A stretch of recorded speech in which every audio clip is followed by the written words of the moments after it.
Hello and welcome to the Doof Book Club, our monthly live stream discussion of a book chosen by you, our listeners. My name is Matt Freeman, and this is the microphone I poured breaths into until it became sentient. Scott Daly. Matt, there are people listening to us. Can we kill them? Let's kill them. Yeah, okay. Get it? Because I'm like the sword. Yeah, like the sword. The sword. I wanted to kill everyone. Hello, Yeah. hello everyone, and welcome. I hope you're all having a wonderful Friday evening, and gosh, a wonderful new year. It's January 1st. It's a new year, and I'm in a new location. This is my first live stream in my new house. This room is bare on the walls right now, so I'm a little more echoey than normal. But I think everything else should be working, right? So let us know. All of our setups are a little different, so Yeah. let us know if you're having any sound problems or anything. Please. Volume levels might be different, so Yeah, that would they, help they us. definitely are different. But as we everyone's coming in and saying hi, hello. If you're joining us here for the very first time, we are Doof Media, and we make podcasts and YouTube things about the stories that we love. We also arrange and organize this monthly book club. Matt, explain what a book club is, please. Well, each month, Scott and I select 5 books from a pool submitted to us by our wonderful Doof community. We put up a poll for all the supporters on Patreon at patreon.com/doofmedia, and then we let the patrons vote on which book they'd like us to talk about. The book with the most votes wins, and then we all read it. That's right. And then we meet here on the last Friday of the month and spend a couple of hours discussing this book. We pull slides on interesting moments and lead a discussion all about the story. We want this to be a fully interactive thing. We want y'all to leave comments and talk, and we want to talk with all y'all about this book. That's why we're streaming it. So Matt, what is the book that we're talking about today? Our last book of 2020, technically, even though this is the first day of 2021. It's all very confusing. But what is the book? The book is WARBREAKER by Brandon Sanderson. People in the chat say they can't hear me, Scott, so make me louder I'm while I making read you louder right now. the summary. Warbreaker is the story of 2 sisters who happen to be princesses. The God King, one of them has to marry, the lesser god who doesn't like his job, the immortal who's still trying to undo the mistakes he made hundreds of years ago. Their world is one in which those who die in glory return as gods to live confined to a pantheon in Halandrin's capital city, and where a power known as biochromatic magic is based on an essence known as breath that can only be collected 1 unit at a time from individual people. By using breath and drawing upon the color of everyday objects, all manner of miracles and mischief can be accomplished. It will take considerable quantities of each to resolve all the challenges facing Vivenna and Ciri, princesses of Idris, Susebron, the God King, Lightsong, reluctant god of bravery, and mysterious Vasher, the Warbreaker. Wow, they just spoiled that reveal right there in the. They spoiled so much in that thing. Oh my god. Oh yeah. By the way, Vasher is an immortal being from 300 years ago. Did you guys know that? I mean, Yeah. assumingly we all did because we've read the book before. But gosh, what if you Gosh. hadn't? Yeah, Right? what if that were meant to be some kind of reveal that were dropped in the latter half of the book? No, definitely not. All right, so we're seeing everyone say hi in the chat. I see Bishop, I see John, I see Ev, I see Vale, I see Jay, I see Consumptus, I see that's John. There, I already said John. You're there. You're there twice. Hopefully, you guys can hear Matt a little better. If you need me to crank that up a little bit more, I can. But this is the part where we kind of talk about our overall feelings on the book. So I am just prefacing this so you guys, while we're talking, can let us know what you thought of Warbreaker, while Matt is telling me what he thought of Warbreaker. Well, Scott, wasn't my favorite Sanderson book. You could even say it was my least favorite Sanderson book. And I think what we usually like to do is get any criticisms and kind of negativity out of the way up front, so that when we go into the actual slides, we can talk about the stuff that we thought worked. Sure. And but basically, thought the book started extremely slowly, um, and probably could have done with a few hundred pages toward the beginning cut out. What's funny is, because we read a few Sanderson books now, I was like, nah, I know this is going to hook me eventually, and I know I'm going to be enjoying this by the end, because that's been my experience with all of Sanderson's novels, is that I started them out being like, oh, I don't really care about these characters very much, and then by the end I'm totally in on them. Same thing happened again, of course, where by the end I was like, you know, enjoying it, enjoying what was happening, the twists and turns, and liking the characters. But man, it took some time to get there, and Yeah. it almost ruined the book for me. Honestly, um, just really was a slog toward the beginning, but like I said, toward the end, I was really enjoying it. So how about you, Scott? Yeah, I mean, I think generally I have been much warmer on Sanderson than you have. I think this is our fifth Sanderson book we've done on this book club, which is Hmm. insane. We did all three of the Mistborn books, and then we did the first of the Stormlight Archive, and I think I've generally felt the same way about each of those books, which is that I was kind of unsure about them at the beginning, and then by the end, I just fell in love with them. This is absolutely the one I enjoyed the least, for sure. And the thing that I'm looking forward to this conversation is I think the opinion that you and I share on this is not the majority opinion on this book. I Hmm. think a lot of people really love this book, so that's why I'm really looking forward to getting into this and kind of understanding maybe what I missed or why I felt this way when other people seem to feel so different. Because I just kind of felt like there is that moment at the end of the book where it really hooks you, but I felt like this one hooked me the least out of all of them. Like I think if you go back and listen to our other book clubs, I think the fun thing about the way we did the first Stormlight Archive book is that we divided that in half and met halfway through, and you can kind of see the version of Scott who was not enjoying the book at all come back a month later, having fallen in love with the book. Hmm. And if we had done that with this, um, I just don't think I would have been there. I Hmm. think there's a lot of really interesting, fun ideas in this story. I was just disappointed with how it paid them off. I don't think the twists worked on me particularly. Hmm.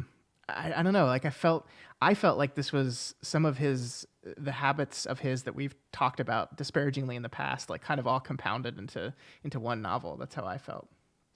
Yeah, I agree. I mean, I don't know when this was written in his career, but Yeah, I, I don't I know either. definitely I definitely felt like this is the things that he does well, he's not really doing quite as well, and the things that he does poorly are much more prominent. Like for example, we kind of both complained about how we thought Shallan was like a, not nearly as funny as Sanderson wanted us to think he was in the previous book we talked about, and then Hmm. sorry, that she was, and then eventually the book reveals like actually she's not supposed to be all that funny. But then in this book, it's clear that Lightsong is supposed to be just this absolute, comic relief character, and I'm just like, I don't think he says a single funny thing in this whole book. I'm sorry, and, My and maybe it's the audiobook reader. I don't know.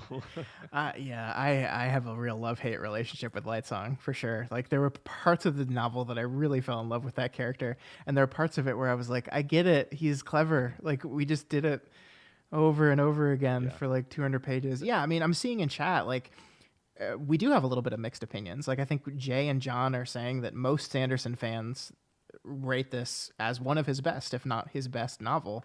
But then we have some other people, both Tringard and Jake, saying most forgettable Sanderson book. It feels more of a first book than Mistborn was.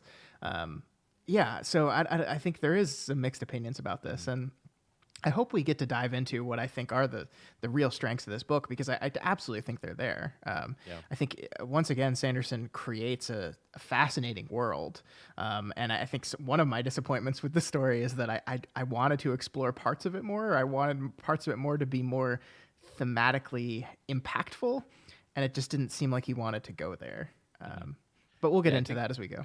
Yeah, right. I think that's the fun thing that we can always say about book club episodes is that even if we're lukewarm on a book, after we spend a couple hours digging into it, but I think both of us have almost always come out feeling a lot more positively toward it. Sure, sure. And I think my hypothesis, just starting things off, is that I think it might depend on how much you relate to specific characters. And Hmm. so for example, in this book, um, I didn't like any of the characters at the beginning, but then by the end, I really liked Lightsong, Vivenna, and Siri. Like I was like, okay, Hmm. we've taken these all to an interesting place, and this is fun. Yeah, I Um, mean, Vivenna is a character designed to be unlikable at the beginning, I think, until she kind of goes through the ringer and comes out the other side a better person. yes, like you're exactly right there. I think I've said to myself before that I need to have more trust in Sanderson because like Vivenna is just grating, and then you're like, okay, eventually, okay, I get what we were doing with Yeah, this character. yeah, um, and like the light song thing, like he's just annoying and shallow for a long time before he shows anything valuable. But like, see, the thing is, like, I still don't really think Vasher worked for me because he's just sort of the like badass, and it's like, yeah, I was tired of that archetype like 10 it's years ago. I'm sorry. fascinating. It's fascinating that the name of the book is Warbreaker. It's Hmm. named after Vasher. He's a character that is in the prologue, then disappears for the majority of the novel, comes back at the very end, is key and pivotal to the wrap up of this book. And yeah, I just feel very little towards him. I mean, I like the sword better than I like the guy holding him. Right? I think Nightblood is a great character, Yeah. and I think the person wielding him doesn't work on me as much. Yeah, that's funny. Nightblood is a very interesting concept. I Yeah, agree. yeah, he's fun. He's fun. It's an evil sword, and it's not even an evil sword. It's a Yeah. sword trying to destroy evil, but nobody taught it what evil Yeah. was. Yeah. So it's yeah, that themes. Yeah, Um yeah, so it's interesting. I mean, I think some people definitely love this book though, hmm and as usual, our ethos is not to be like, no, you're wrong, because I don't like there's lots of stuff in this book that did work. We're going to talk about all that stuff. It's yeah. I just mean, on a yeah, I on a high level, having just read the book impression, it's like I could have cut 200 pages out of the beginning of this book and it would have improved it. That's my take. yeah. I mean, I'm not gonna pretend I liked something that I didn't, but I also I'm very conscious that I never want to create the type of content that is let's shit on this book for 2 hours. Like I don't want to do that. I think there's a lot of good here, and I think there's a Hmm. lot of valuable discussions that can be mined out of this book, both about the themes that it's going for and about storytelling in general. So, Hmm. yeah, I this is why I love our ethos because I think there's a lot of fun things to say here, and I'm not Yeah, interested in telling people they're stupid for liking something that I didn't like. yeah, and people in the chat are talking about the humor, and I'm gonna like honestly, I think there's a really good chance that the reason the humor doesn't work on me is that the audiobook reader doesn't sell it. That's interesting. Because like when you're reading a book in your mind, then you read it in the way that's going to work. Whereas if the audiobook reader reads it in a way where it's like corny, like if it's a corny line read, then you take it as a corny joke, and you like, you know what I mean? Like you can't just read a joke in like a random voice and have it work. So I Yeah. don't know. That's just a theory. Just a Yeah, theory. no, I think you're right there, and I think Light Song's particular type of humor. I think the book, like with Shallan in Stormlight, I think the book kind of maybe tries to explain why he keeps hitting the same kind of humorous beat of I'm Hmm. aloof and don't care because it's like part of his general political strategy, right? Is Hmm. to make people believe that he's this person. Like this is the thing we kind of learn about the gods is that Yeah. this is part of their strategy to just hit these same beats over and over again. Yeah, and also like Light Song's jokiness like is sort of covering this huge Yeah, depth actually. Like yeah, that's why Light Song is great is he's this terribly conflicted and complicated character who covers it up by just constantly joking and mocking everything, yeah, which is a totally. great idea, and the execution like fulfills that promise toward the end of the book. It's just toward the Oh beginning yeah, you're like, oh my god, this yeah, yeah, yeah. I mean, like the 17th scene between him and Blushweaver where they're like flirting with each other, and it's just like okay, like I got it. yeah, right. All um, right, do we want to start in on the slide, yeah, Scott? let's do it. All We right, talked so generally enough. So we start with the prologue where we meet Vasher. It's funny, Vasher thought, how many things begin with my getting thrown into prison. The guards laughed to one another, slamming the cell door shut with a clang. Vasher stood and dusted himself off, rolling his shoulder and wincing. While the bottom half of his cell door was solid wood, the top half was barred, and he could see the three guards opening his large duffel and riffle through his possessions. One of them noticed him watching. The guard was an oversized beast of a man with a shaved head and a dirty uniform that barely retained the bright yellow and blue coloring of the Tutelar City Guard. Bright colors, Vasher thought. I'll have to get used to those again. In any other nation, the vibrant blues and yellows would have been ridiculous on soldiers. This, however, was Helandrin, land of returned gods, lifeless servants, biochromatic research, and, of course, color.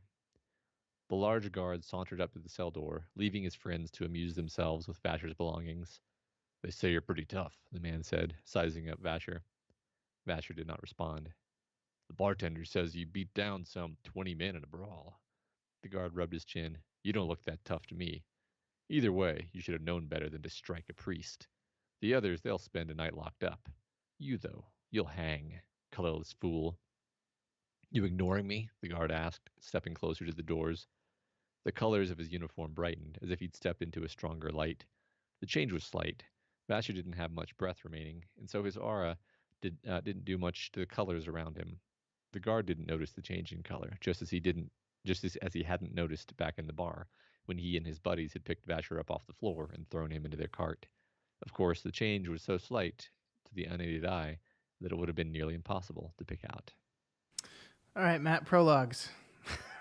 Prologues once again. Prologues, our old enemy. Look, I'm going to say here that I think this is... I have nothing like bad to say about this prologue because it's almost just a chapter. It's not really a prologue in any way except we're in the head of a character we're not going to return to again for many hundreds of pages, right? But I think this does the job of what a prologue should do in that it introduces to the world. It kind of throws a lot of information at us here, but I think it does it in a way in which we kind of understand.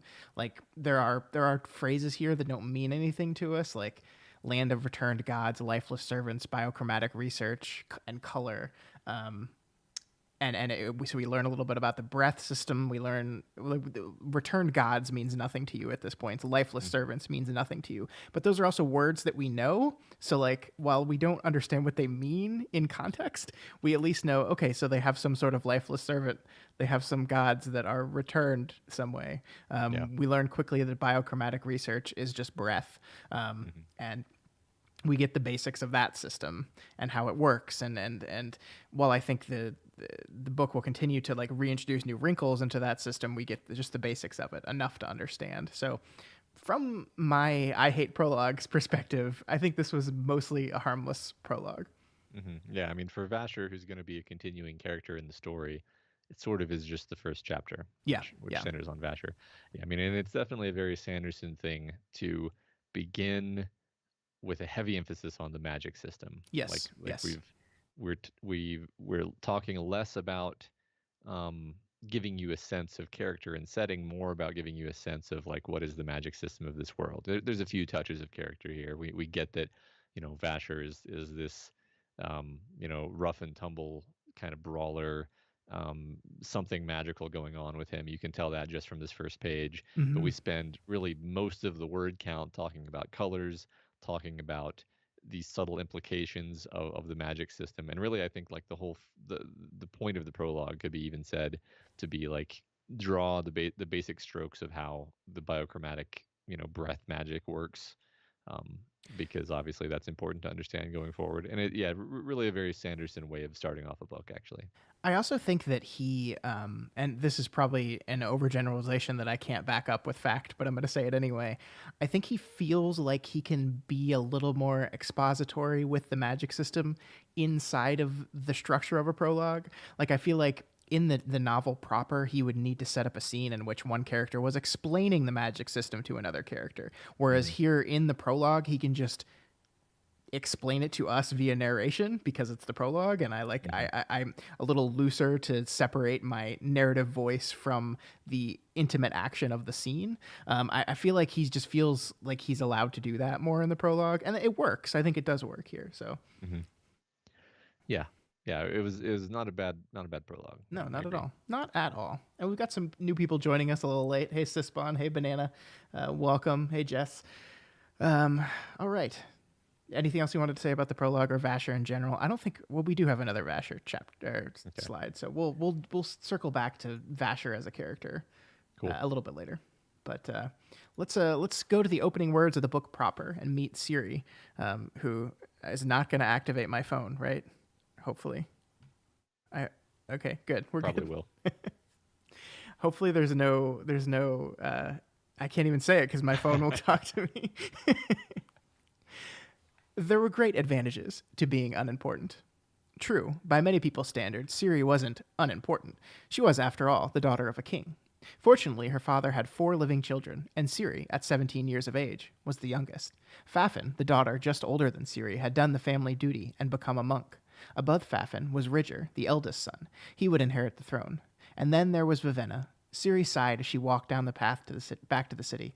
Vivenna the firstborn was, well, Vivenna. Beautiful, poised, perfect in almost every way. It was a good thing, too, considering the fact that she was betrothed to a god. Either way, Ciri, as 4th child, was redundant.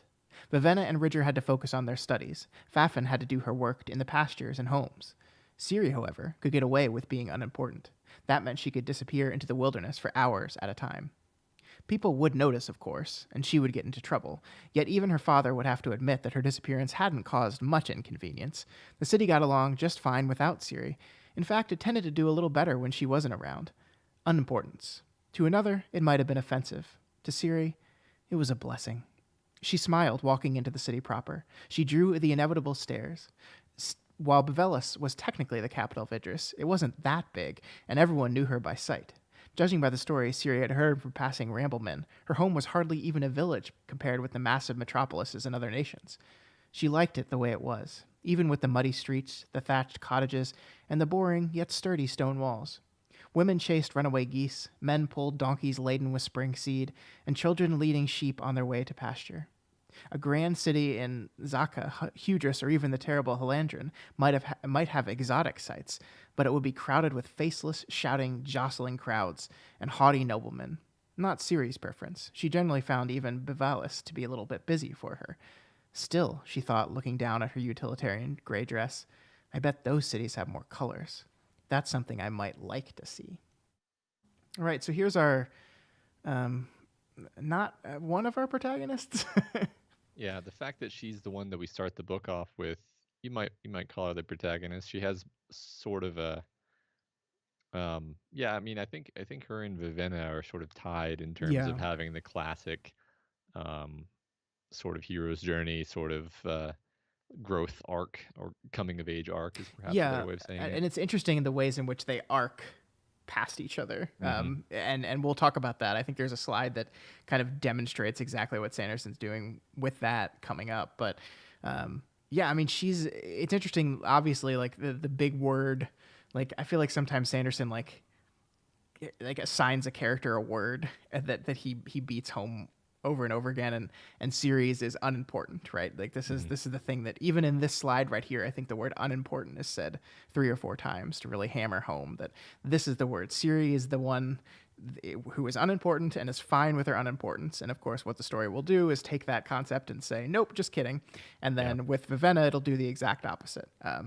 And there's even a part later in the book where Vivenna is almost going through the same process in her mind that Ciri is, like dealing with unimportance. And of course, it's character defining to show how she deals with it in the exact opposite way. Yeah. That's true. Yeah, it's funny because having read the book, there seems to be a lot more density to this beginning, right? You're seeing how everything is set up, her relationship to her home, her relationship to her family, and obviously the fact that she likes things the way they are. She doesn't want things to be any different. But maybe I might like to see those beautiful colors in the faraway cities. Which is of course what her whole life is going to become. Yeah, absolutely. And I mean, she's an interesting character in that, like, we see her like the watching the unimportant person who revels in her unimportance thrust into that role, thrust into this horrible arrangement with someone who for the first half of the book scares her to death, I think is really fascinating. And seeing like she has that Sanderson protagonist character, like I guess you could, to quote Stephen King, you could call it that steel underneath, right? Where she has this streak underneath her that makes her resistant to what she's told and makes her kind of resistant to the way things are supposed to be. And it ends up being her strength and what allows her to get through the conflict of the novel successfully. And Ciri is the character that absolutely has that. She's very similar to Vin in that regard from Mistborn. Yeah, I like the ways in which her weaknesses are her strengths, sort of like the thing that holds her back as a youngest child of a king, makes her, rebellious, and not even really rebellious, just sort of headstrong. These are all the qualities that are actually necessary to do what she needs to do later in the story, where she actually has to make decisions completely on her own, and luckily that's the kind of person that she is.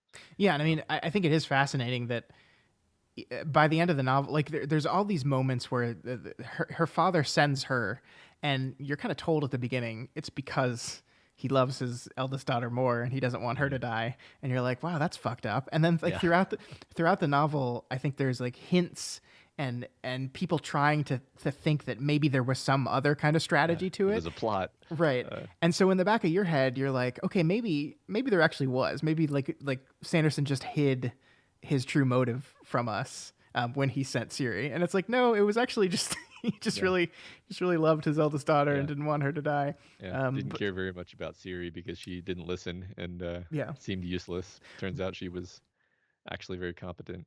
And, So, and arguably like exactly what what was needed. mhm, I think Vivenna, for all her strengths, which we'll get into, like would not have succeeded in the role that Siri was in at all. I think the book makes it pretty clear that like Siri was the perfect person for that role, the perfect person to break the rules just enough to get the God King to talk to her, and to like Vivenna would not have done that. So exactly. Yeah, I mean, she would have been trapped within like the frame, whereas Vivenna can't stand to be within the frame. Just one more comment on the just I mean, this is a pretty unusual beginning of a book. Like, we've covered what, like, over 2 dozen books in book club, right? uh-huh. I can't think of any off the top of my head that didn't begin with something happening. And I'm sorry, but like, this is a whole page where nothing happens. Like, That's true.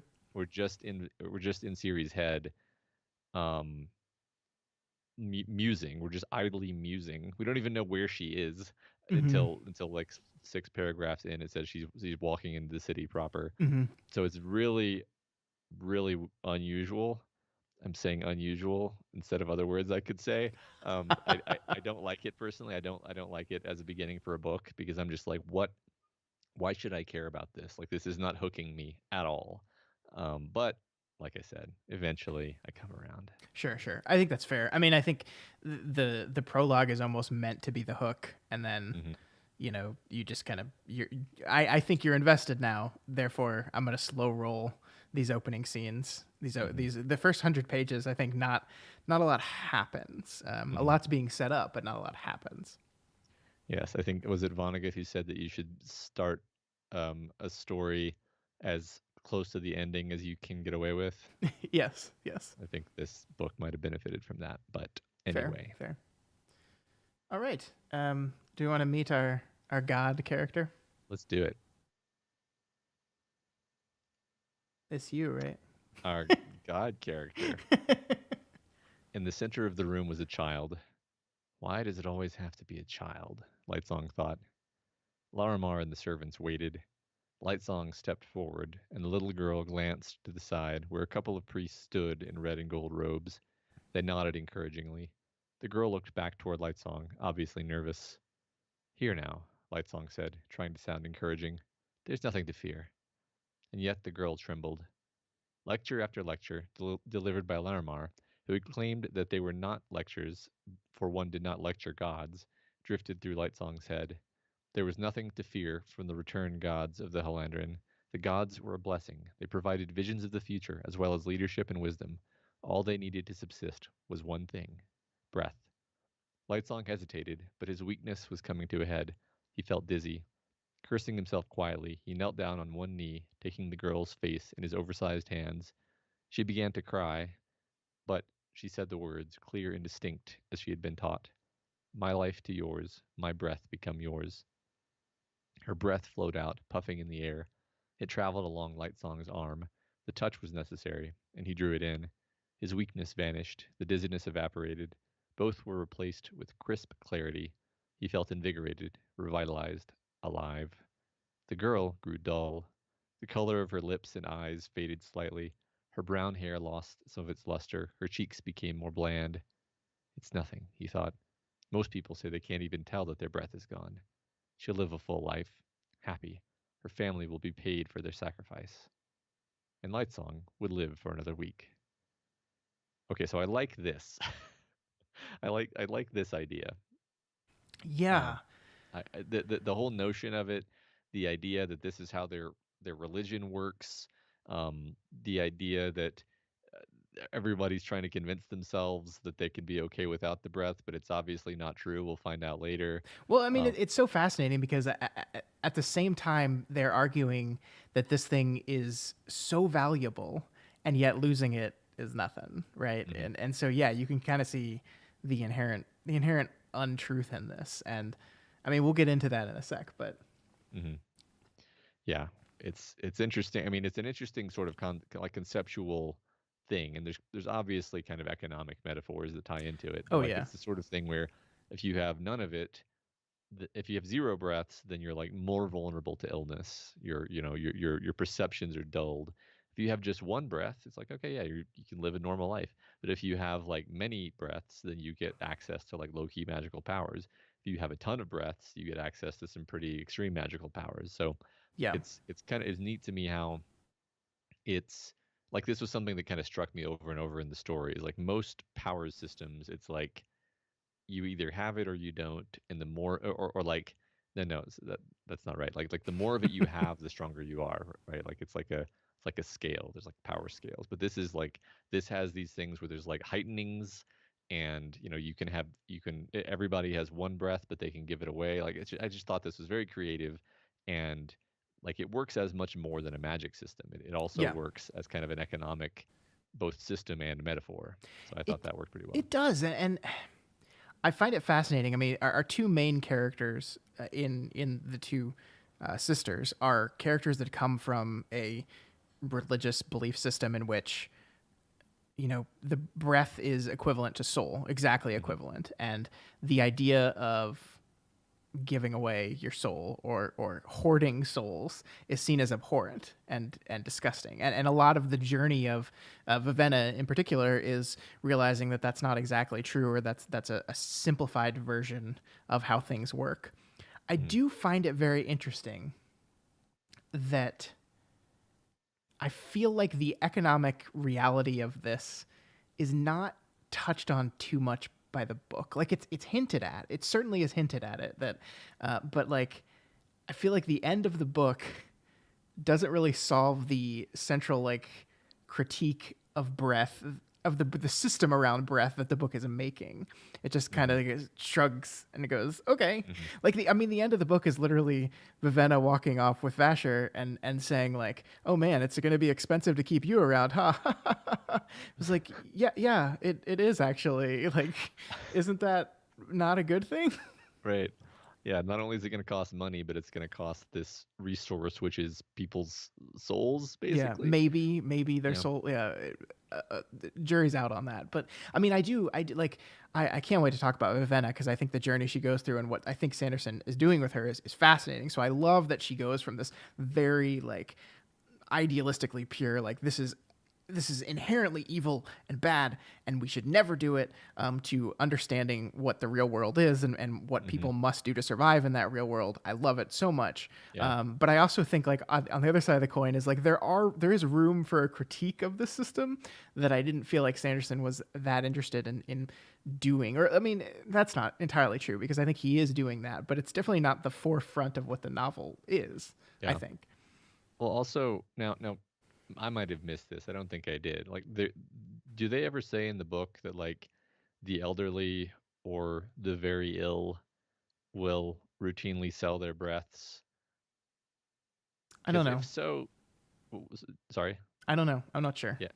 Yeah, because that would be what you should obviously do, right? Like if you're very elderly and you don't have much life left and you know it, then you should sell your breath so that your family can have some money. Or if you're very sick, like that's like it shouldn't be a child who's selling their breath. It should be a very old person. Like that like if I'm putting like the least amount of possible like munchkinry into this and just thinking like, isn't that how that would actually be in real life? Like you would just take the breath of everyone who it was obvious was about to die and then compensate their family for it. That just seems kind of like there's got to be. I mean, I get that that's kind of like a nitpicky, uh, overly critical thing, but like this is the sort of thing where I'm like, I don't know if it was like I think this might be one of the reasons why some things didn't quite land for me is I would always kind of feel like I don't know if that was like that's neat, but I don't know if I feel like it was thought through all the way. And I think that's kind of what you were just saying. Like it's a neat idea, but it doesn't seem to have been explored all the way. Yeah, yeah. I mean, the the children specifically in this regard. I mean, I don't know how to go fully with this, but I thought that perhaps the reason why it's like it's very specifically a young girl in this, right? Hmm. And we learn later that Lightsong died saving a young girl, and Hmm. so there is some symmetry there. And I do wonder if that's like Scoot trying to like he always says, why does it always have to be a child? And Hmm. perhaps that like um they're doing that specifically to get closer and closer to his to match to what his death was in order to try to see if he becomes more prophetic. I don't know. That's not That's textual interesting. in the book. I don't know if we're told explicitly that like for every one of the returned, it's always a young child. I mean, as people are saying in the chat, I think there's something to the idea that like it's their kid because they've already sold all theirs, so that like everyone's so desperate that by the time everyone reaches adulthood, if you're in this underclass, you've already sold it by that point. Like that it's very rare for a poor adult to exist that hasn't already sold their breath. I don't know. Is that true? I don't. Okay. Well, see, I think the fact that I'm confused about this speaks to maybe the fact that it wasn't very clear. Some people are talking about the idea that like the god needs a younger breath because they're Yeah. like more potent and Yeah, it, it is it helps weaker them. as you get older. Yeah, yeah, Hmm. yeah. I mean, it is. I mean, that's such an interesting idea, right? Like that the introduction to how this system works is with a child. So we're automatically Sanderson. I mean, Sanderson knows that when it's a child, you're automatically kind of disturbed and disgusted by this, especially when your character, whose head you're in this moment, is also disturbed and disgusted by it, but is just kind of resigned to, well, I need to live. So Yeah. this is what we're doing, and so you're like you start your understanding of the system with a bad taste of it in your mouth. Yeah. That's the great thing about Lightsong is he really doesn't like this, but he kind of sublimates it with his sarcasm Yeah, and yeah, and trivializing everything. But like you see the cracks in that sometimes. So totally, totally. that's what makes this work. But yeah, I like a lot about it though. I just if anything, I feel like wow, what a great idea. I wish it had been developed like more on the thematic level and like it works great as a fun, exciting magic system, but as a jaded old lich, that does less for me, right? Like Sure. now I want to see it developed on the thematic axis. Yeah, Axis. to me, it feels like I'm being a little unfair here because I'm critiquing the book for what it wasn't Yeah, instead of what it was, and that's not really fair. Like to say like, yeah, oh, you developed this cool thing. It would have been great to see you use that to circle around this particular theme, and hmm, then Sanderson's response would be, well, that's not the theme I wanted to talk about, and hmm, like it's like I can't go, okay, well, you should have then. That's not fair, hmm, right? Like he's doing this, he's constructing these two different places very specifically to tell a story about the characters of Avenna, about the characters of Ciri, and about what these two people who have a certain belief system being introduced to this world, what that does to them specifically. And that is, I think, where the importance of all this lies. So there is a version of the story where it could be about that economic system, where it could really dive into, explore the inherent flaws of these things, but that's not the story he's telling here. And hmm. that's fair, right? Absolutely. I mean, I don't even particularly like the kind of criticism that I just said. It's I mean, like we talk sometimes about the idea that when something isn't working for you, the best you can do sometimes is grope for why you think maybe it wasn't working for you. Yeah, I think And yeah, I do think that like to say, oh, it's not working for me because of the first thing that comes to my mind, which is like, well, I wish he'd explored the theme more. Like, I do wish he'd explored the theme more, but for all I know, if he'd explored the theme more, that would have been boring. So maybe this was actually Yeah. the best sort of compromise. I think from a narrative, like, plot moving perspective, what this scene is meant to do is not meant to make you, the reader, say, "Oh my God, this whole economic system is corrupt and evil." What it's meant to make you do is show that Lightsong is inherently dissatisfied with the way things are, and that is really important to understand, to get like his perpetual boredom and uncomfortable feeling around who he is and what he is, and it leads to his arc. So that's the point of the scene, right, is to kind of to establish him, to set his arc going forward. Yeah. And it just so happens that it also introduces these other things that make my brain go, oh, well, this is really interesting, let's see if this is explored and this is explored, and it wasn't as much, and again, that's fine. Yeah, right. I mean, there's plenty of cool stuff. Like, I mean, I don't know if we covered the scene where you see him having the petitioners basically with their illnesses, but like that to me was a really powerful scene actually, where you're revealing like another source of conflict here. There's so many different, Yeah. so many like the breath concept is actually very complicated. It can do so many different things, but it's like, well, the cost of doing that would be his life. Yeah. And so it's very understandable that he wouldn't want to do that, even though you're like, but your life persists only because people are sacrificing for you. So shouldn't you sacrifice back? Like it's, but like it leaves you with that question. It leaves you with that to kind of agonize over rather than leaping to answer it for you. And that's the kind of thing I really like about this book overall. Yeah, I mean, I think I should have pulled that petitioning scene, because it is inherently disturbing, right? Like this is a system in which 100 people a day walk up to a god sick and dying and saying, "Please help me," and he's like, "No," and he has to do this over and over again every day. And I think it is really interesting that Sanderson allows us to see the way another god handles this situation. Where like I forget which one it was, maybe it was All Mother. All Mother, yeah. Where the person comes up to him and says, "I'm sick, I need help," and she doesn't grant him her breath, but she does say, "We'll get in touch with my priests. We'll get your family some food. We'll get," like, she does something for him. Whereas at the beginning, Lightsong is just like, "I can't help you. Go away."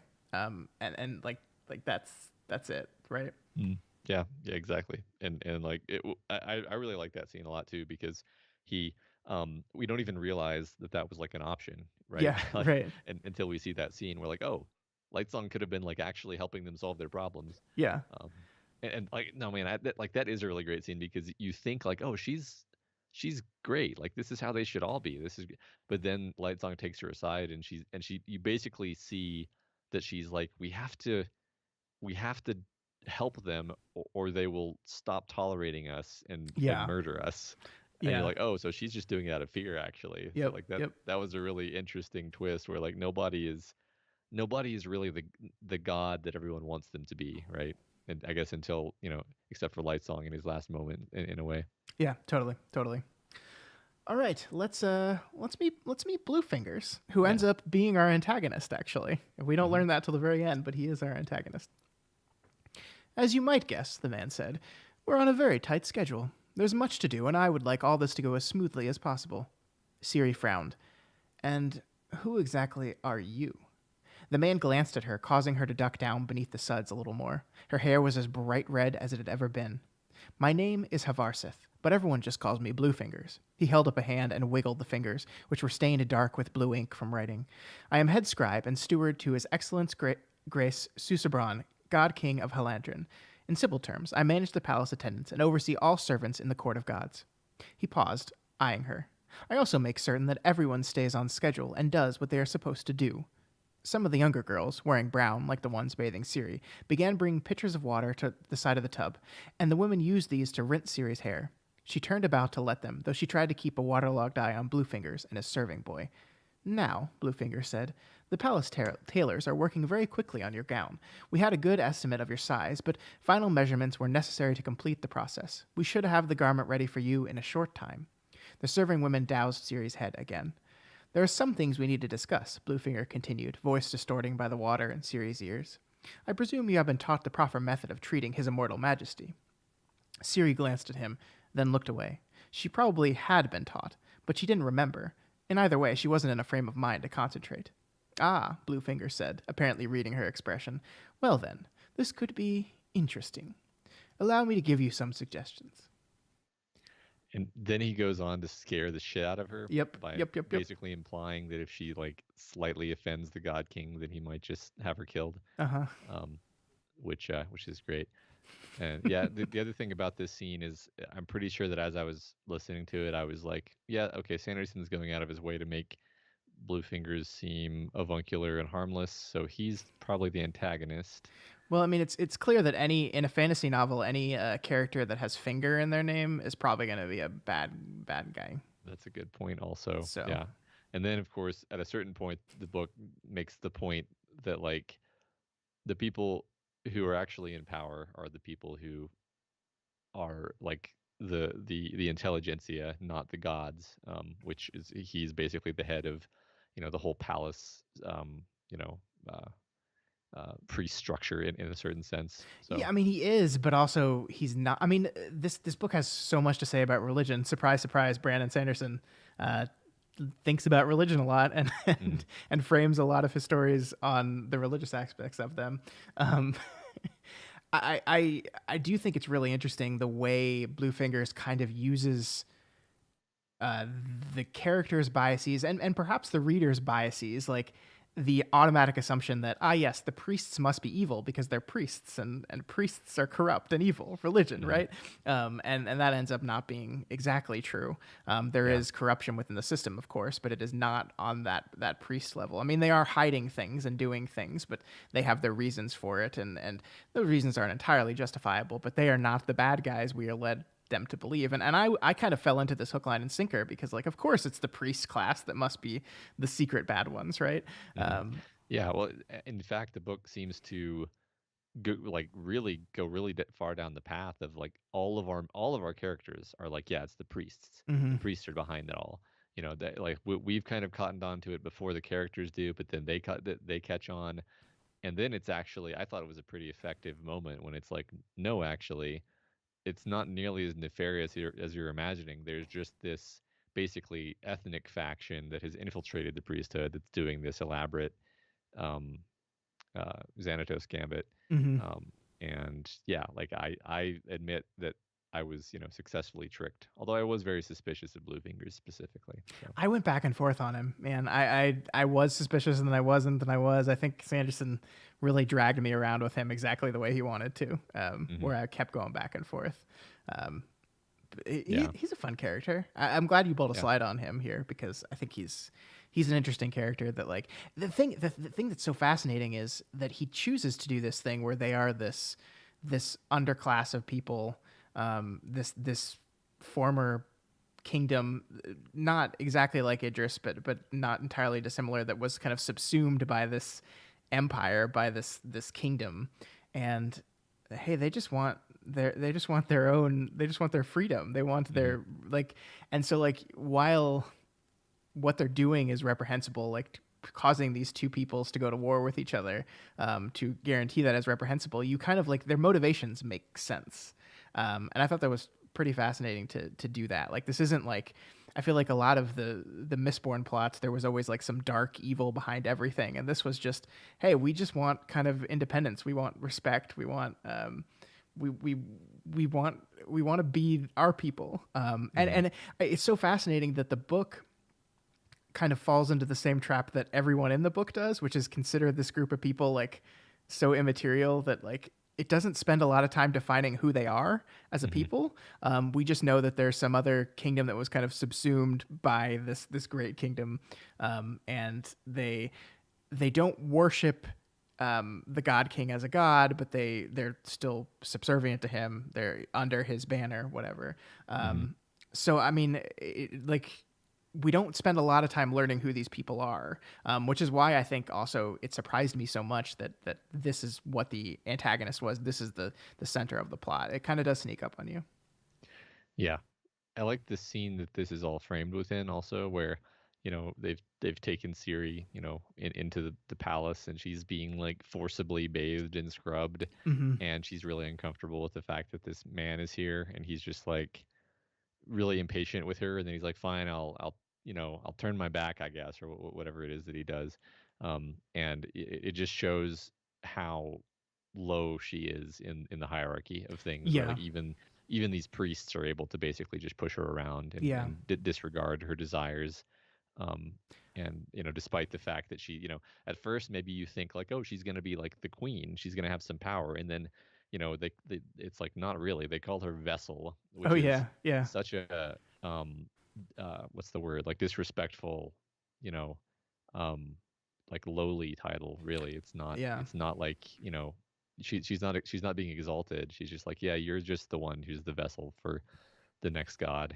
Yep. Yep. Yeah. It's powerfully, um, like it rips her of her power and rips her of her agency. Absolutely. And Yeah. yeah, I mean, I think you're right that the staging of the scene is very intentional from a dualistic point of view. But I also think like Bluefingers is having this conversation here because he's manipulating her as well, and he's getting her in a position where she's already uncomfortable, where she already feels revealed, and then he's manipulating her. And I think that's one thing Sanderson does really good throughout this book. One thing I really liked, and I think a reread would really highlight all these areas in which characters are manipulating other characters, and it doesn't seem like manipulation at the time because you're in the head of the person being manipulated, and then it becomes very clear once you understand the character's true motives. I mean, that's Dent like all over the place, right? Like Yeah. everything he does, everything he says, there's this kernel of truth in every joke that they make.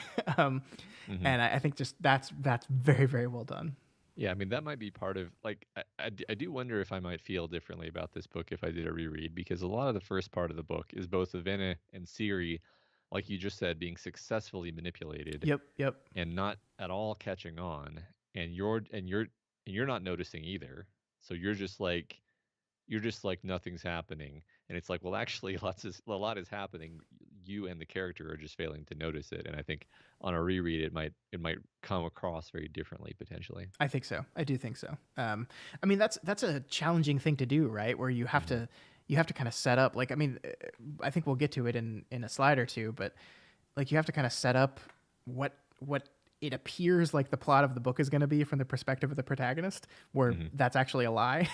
and, Right. and so you're almost by design stripping your protagonists of any agency, which normally in narrative you would say, oh, that's not good, but that's like the point. And we will eventually get to a point where they grab back their agency forcefully, and it becomes this powerful moment for these two women.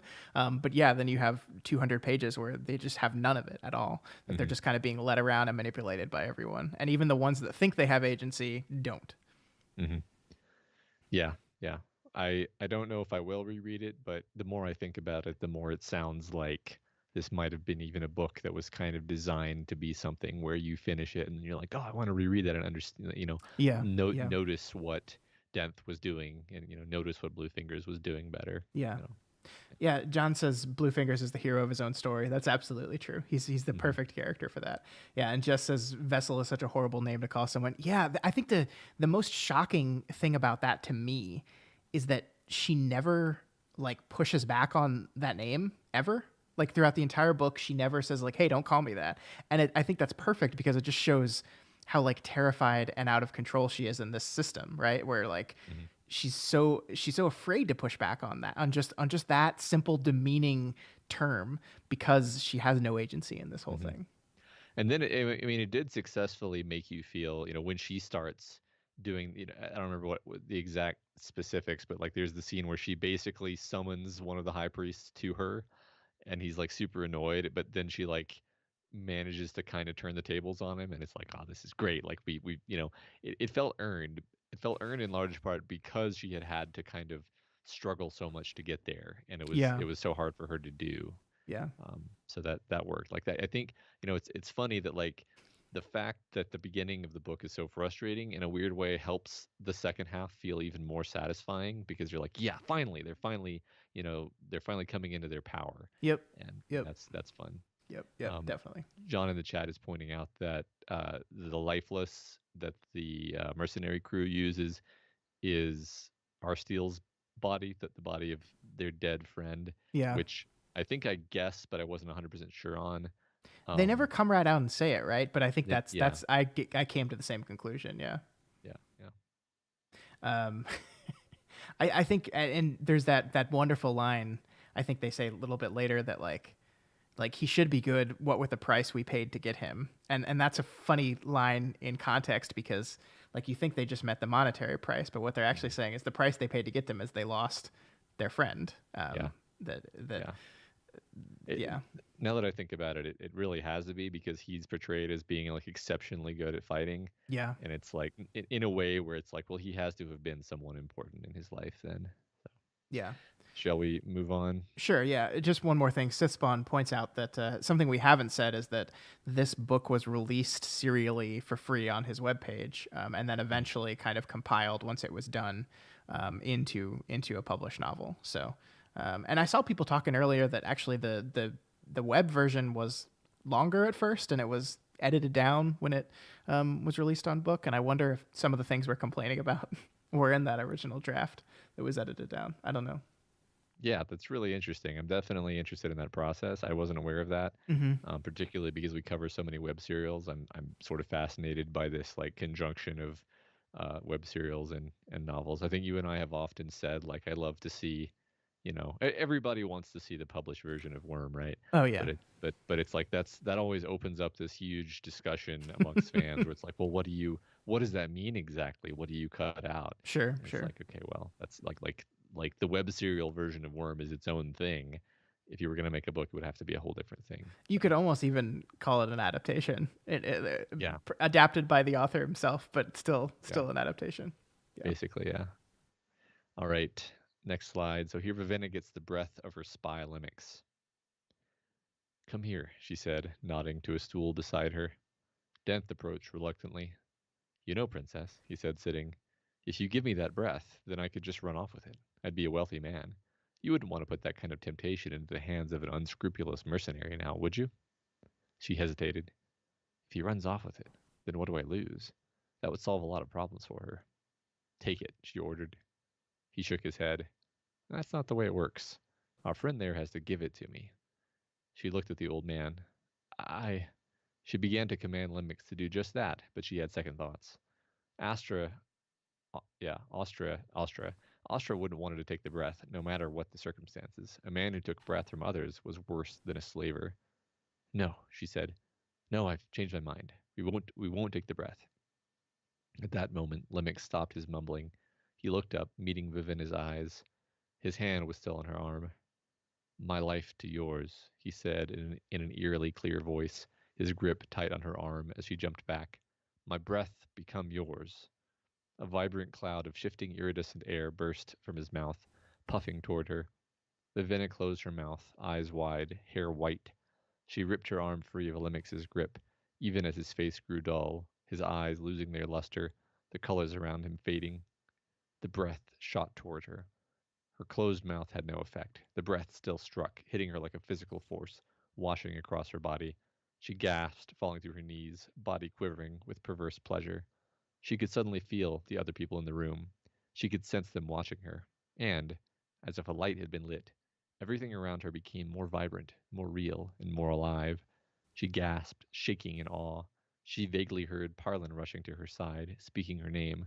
But, oddly, the only thing she could think of was the melodic quality of his voice. She could pick out each tone in every word he spoke. She knew them instinctively. Astra, god of colors, she thought, steadying herself with one hand against the wooden floor as the shake subsided. What have I done? Oh man, I love this. I texted you right after I read this part because I was mad at this part at 1st. Mhm. I don't know if you remember this. I do. Yeah. I was mad at this part because I thought this was the most boring choice to make for the character. Because I was like, the situation is you lose the breath or you take the breath, and the choice was made for our character. So her agency was stripped. The choice was made for her. So when she says at the end of this paragraph, "What have I done?" the answer is, well, you didn't do anything actually. But as I realized what Sanderson was doing with Vivenna throughout the course of the book, I grew to love it because of course she's gonna take this on herself and blame herself for this, and a lot of this is just her growing up. And Mhm. Vivenna, Vivenna is a character, and I love when Sanderson really dives into religion. We're going to be talking about the other half of this, the returned half of this, in a bit. But Vivenna is a character who is a staunch believer of her religion, but an extremely privileged one, right? Like she's the rich white Christian woman who has like never actually had any struggles in her life, but yet like looks down on everyone committing sins as weak, as like inferior to her. Mm-hmm. And I love that like Sanderson looks at this person, a person that exists in our world all the time, and says, okay, let's explore who this character is, and let's explore what you could maybe do to this character to get them to understand people a little bit better. And it does that by literally throwing her into the dirt and then saying, okay, so you judge these people for the choices they make, choices that you've never actually had to make yourself, that you've never had to make yourself. You judge all these people for these choices. Let's see what you do if you're thrown into that situation. And that's, I love that he's looking at this character. And I think coming from the perspective of a person who is himself very religious, has his belief system, like looking at people that believe very similar to things he believes, but act this way and are wrong about these kind of things, I think is just a really powerful thing, that you're willing to say, hey, there are some people that believe the things I believe, but they do it in a way that it's kind of shitty and asshole-ish. And here, let's dive into one of those characters. And so that's why I really fell in love with what he was doing with Vivenna. Yeah. Yeah, I remember when you texted me that, and I think I sort of replied with kind of a half-hearted, like, yeah, I think I can see that. And the reason was like I didn't want to influence you basically, because I was already finished perhaps at that point, and I was just thinking like I get feeling that way in that moment, but he's actually doing something pretty interesting with this character, and her continuing to just like refuse to make a decision here is actually totally supporting the interesting thing that he ends up doing with her. Yep. So as you say, I get this being annoying in the moment, but it actually worked out for me really well overall. Yeah. Yeah. I mean, it is interesting because of the way it plays in. Just to riff on what you were saying about the metaphor to reality. In her case, it's like what she's looking down on them for doing specifically is sort of their participation in what they see as basically an economic system, and what she sees as slavery. And it's interesting because I think I brought some preconceptions into this, because I thought this was going to be a book where, people like Vivenna blow the lid off of everything and they break this system of slavery. Yeah. And it's like, actually, it's more like people like Vivenna realized that she was being kind of ridiculous the whole time. And, who's to say a person can't sell their breath if it gives them enough money to survive, right? Yeah. Like it's a bit patriarchal to say, people shouldn't be allowed to say to sell their breaths to, or do whatever they want with their breath. It's their breath, damn it, right? Yeah, I mean, it's the rich lady looking at the poor and saying, "Why are you behaving shittily, you poor person?" Instead of like blaming the system that created them in the first place, right? Like, it's blaming the poor people for their actions instead of blaming the system that created them in the first place. Like, in this system where if you want to just do the 1-to-1 breath sequel economic power comparison, in this system where there's obviously this huge inequality on the top, right? Where, I mean, if the God King himself has what, 50,000 or something, just an absurd amount of people worth of breaths, and so there's obviously this great economic imbalance in this world, and she looks at it and is disgusted by the people on the bottom and not disgusted by the people on the top, including herself, because like that's one thing I like about it. It's not just the Helandrin people, right? It's the Idris people. I think the book does a good job of paying service to the fact that she thinks everything in Idris is perfect, and Idris is paradise. Idris is utopia. And everyone there is happy. Everyone there is successful. And she learns that, no, that's not true. You are, because you are the daughter of the king. You're very well off. You're doing great. You've never had to decide whether you're going to eat or give up your breath. And how dare you bring judgment down on a person who is on the street starving and trying to Yeah. decide whether I eat or whether I give away this breath that someone's willing to pay an exorbitant amount of money for. Yeah, yeah. We're far away from this point in the story, but I love the image, or the idea that like she ends up living on the streets, literally cloaked in this cloak of breaths. Yeah, It's a fun idea that yeah, she yeah, it's but it does nothing for her, right? It's like worthless. yeah, It's definitely. it's like it's like metaphorically, if you had a bunch of gold sewn into your cloak, but you were living on the streets, and didn't have the ability to do anything with it. Yeah. Yeah. Yeah, exactly, Jay. Jay is saying the idea that it can map onto marginalized groups like sex workers. Yeah, exactly. This Mhm. kind of thing where we pass moral judgment on people from our comfortable armchair, right? Of Yeah. like, Well, like you're absolutely right. I do. I want to push on the metaphor though, because she doesn't just learn not to criticize the poor people. yes. Like, I feel like she also becomes really okay with this idea of using the breath, because at the end she leaves with um what's his face, Vasher, Warbreaker, Vasher. Vasher, and they're just like, yep, now this is what we do. Yeah. and and so, which I see it as being like, she just kind of wakes up to the reality of the way the world works and is okay with it now. I mean, I don't know Yeah. if you read it the same as that, but I did, and this that's the part of it I don't love as much because like I don't know, I get what he's doing here, but I do think like maybe the next step, the first step is waking up to the reality of the world, and then the next step after that is being like, okay, well maybe we should do something about that. Mhm. And it's not to say she isn't. Like her and Vasher are specifically going to stop someone else who is trying to rile up more people and trying to bring more violence to the world, and so they are explicitly going to try to stop that. But Mhm. yeah, there's just a little like nagging thing that he introduces the income inequality. He introduces the fact that so many people in this city are poor and suffering and barely able to make it. And he has a character go through this process. And what she learns is I shouldn't judge these people, which is a good lesson, absolutely a good lesson.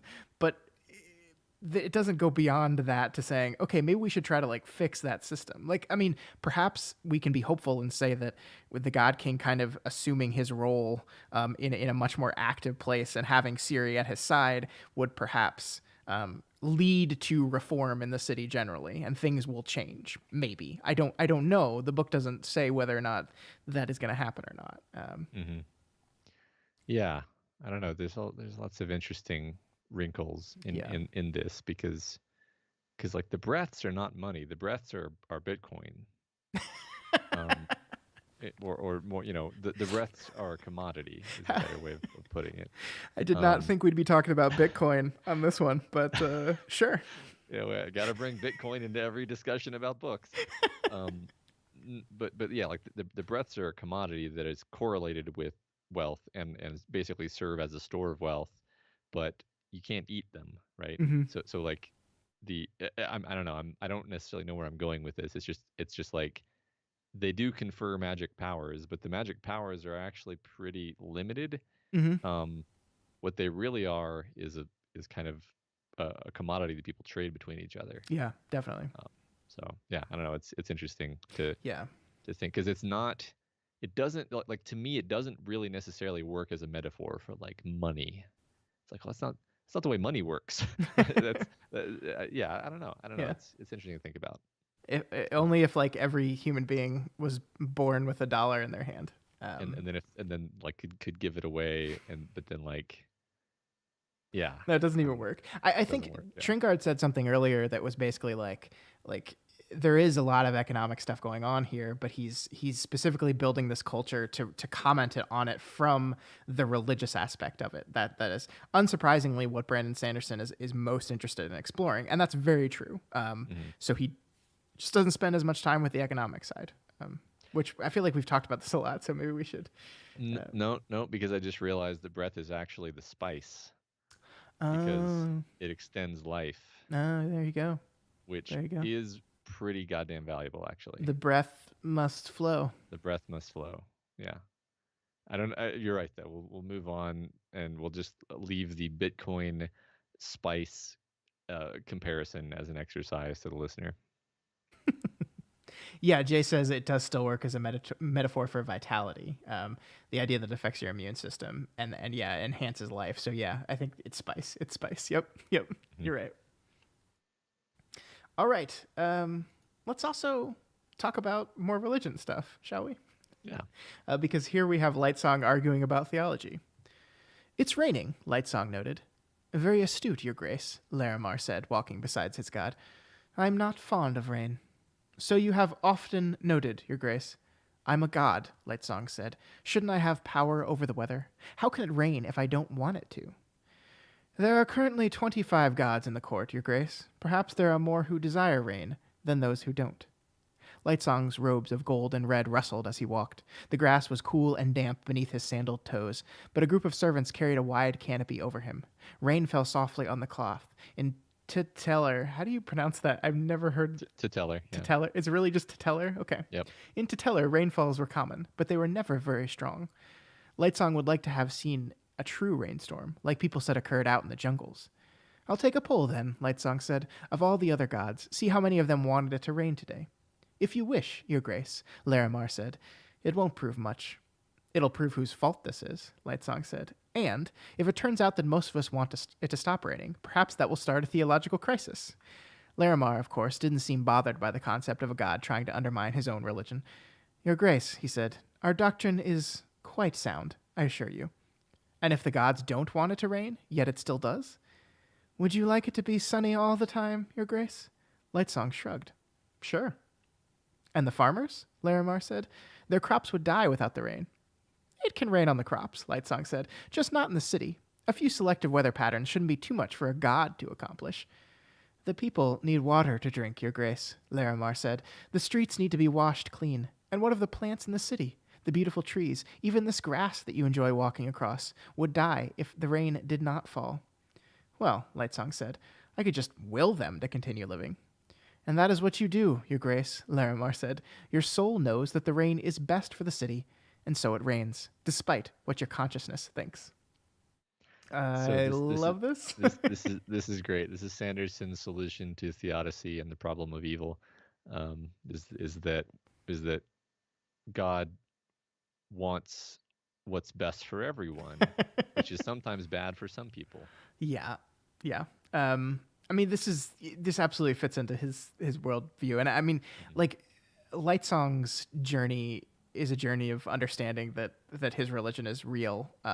Perhaps not in the exact way that everyone is making it seem, the priests are making it seem, but that, like, the big thing here, the thing that I was convinced wasn't actually going to be true, and I should have realized that this is a Brandon Sanderson novel, and so it of course is going to be true, is that these people actually are sent by some greater power to return, right? The returned, like, I was convinced for like half the novel that the phantoms are just the returned, right? That there's this whole conspiracy theory going on that, like, it's lifeless, but like a greater form of the lifeless. And I was like, oh, the returned are just those Khaled's phantoms. That's what they are. Mm-hmm. But no, these are actually things sent by a higher power. This is, I think this is the Cosmere connection. I really don't know. I don't know enough about the Cosmere, but I think this is the Cosmere connection. These returned people. So there is some greater power sending these people back to accomplish things.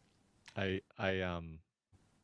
I just blanked on what I was going to say, so I'll say the other thing that I was going to say. Okay. Which is, I actually just got like full body chills as you were reading that, because I made the connection that Lightsong is not fond of rain and doesn't like rain, but kind of wants to see one of these big rainstorms, when in fact he was killed in a big rainstorm. Yep.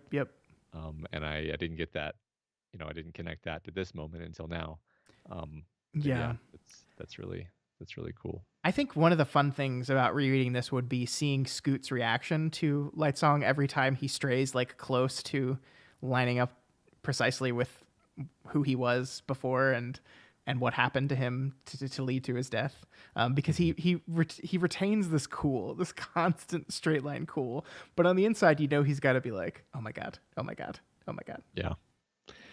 Yeah, no, it's a great interaction, and I love the moment toward the end where Lamar just yells at him, and you realize the real nature of their relationship. That was by far the most emotionally impactful moment of the story to me, because, as I've said many times, anything involving siblings is a knife um, to my heart. Yeah, yeah, So that worked yeah, really well. And I love the idea that, like, for most of the book, you think like the woman that he keeps picturing is like his wife or something. And that's what he assumes, and you're like, yeah, sure, whatever. That's usually what the trope is, and to have it be his niece, um, I don't know, that just kills me for some reason. I just think that's like a lot more like, uh, I don't know, it affects me more for some reason. yeah, yeah. Hard to say why. I agree. I mean, like it's so funny because I hated Lightsong for so much of this book, and then his arc was the most emotionally affecting to me as well. I mean, Yeah, I think just like the heroic sacrifice deal is just always my jam. Like yeah, it's just gonna do things to my emotions every time anyone does it, and I think Sanderson achieves it pretty well here. hmm Um, yeah, yeah, me I, too. so John says that the idea of a god who is also an atheist / skeptic is hilarious to me. Yeah, I think it's really funny. I think that's like, if I wonder what like the core idea that like got Sanderson to chase down the story on, I think that might be one of them. It's like, I can have a god who doesn't believe in his own religion. That's hilarious. hmm And it's funny because like the story is kind of doing this thing that so much of the terrible Christian movies that I've seen do, where it like has an atheist, and by the end of the movie, the atheist has become a believer, right? Because in these simplified Christian stories, like it's he's just mad at God, and then he hmm discovers that God actually loves him at the end, and then he believes in him again. Yay! But I think it's so much what Sanderson does here is so much better, which is take someone who is an atheist, a non-believer, and makes him believe by the end of it. But it feels earned. It feels like you understand why he gets to that point, and he gets to that point before any kind of like real definitive confirmation that there is indeed a higher power, right? He just hmm does it on his own will, his own internal searching, his own internal understanding of who he is and what his purpose is. I don't know, like whether or not you believe in a higher power or not, I think it's very fulfilling of an arc for sure. Yeah, I mean, perhaps I'm like sort of cross-contaminating with the fact that that I've been playing too much God of War, but you could view the whole like struggle with his godhood as kind of a metaphor or a connection to every single person's struggle with their own divinity in a certain sense. Mm, Um, which is a weird. I acknowledge a weird way of phrasing that, but like we all um, in our own way and with our own religion or whatever or our own struggles with religion are trying to come to grips with the idea of, you know, our soul or whatever it is we think that we have that is a soul, right? And whatever it is that's important and vital about us and special about us, and you know, why are we here? Why am I me? yeah, All of these things, and like to have your character be a god, it's just taking all of those struggles that everyone has and elevating it, um, and you know, our favorite thing in the world, wrapping it up in the tropes of genre fiction, and so I think that's why like everybody can relate to Light Song, even though nobody actually has the struggle with their godhood, but in a certain sense we do. It's just yeah. it just looks different. That's such a fantastic point, because whether or not you believe in a god or a higher power, or you are just a person that looks at your life and thinks, I want to accomplish something, like I want hmm to do something with my life, I want to, like, there's a reason I'm here, whether it's because a god created me or it's because I just feel this innate internal sense of purpose and need to do something. And we're all kind of just sitting in our palaces hmm / homes, getting through the day, trying to figure out why we're here. Why am I here? Why do I exist? What do I have to do? What is my Yeah. purpose? No, that's fantastic. I love that. I love that. There's something innately understandable to everyone with that. hmm Yeah.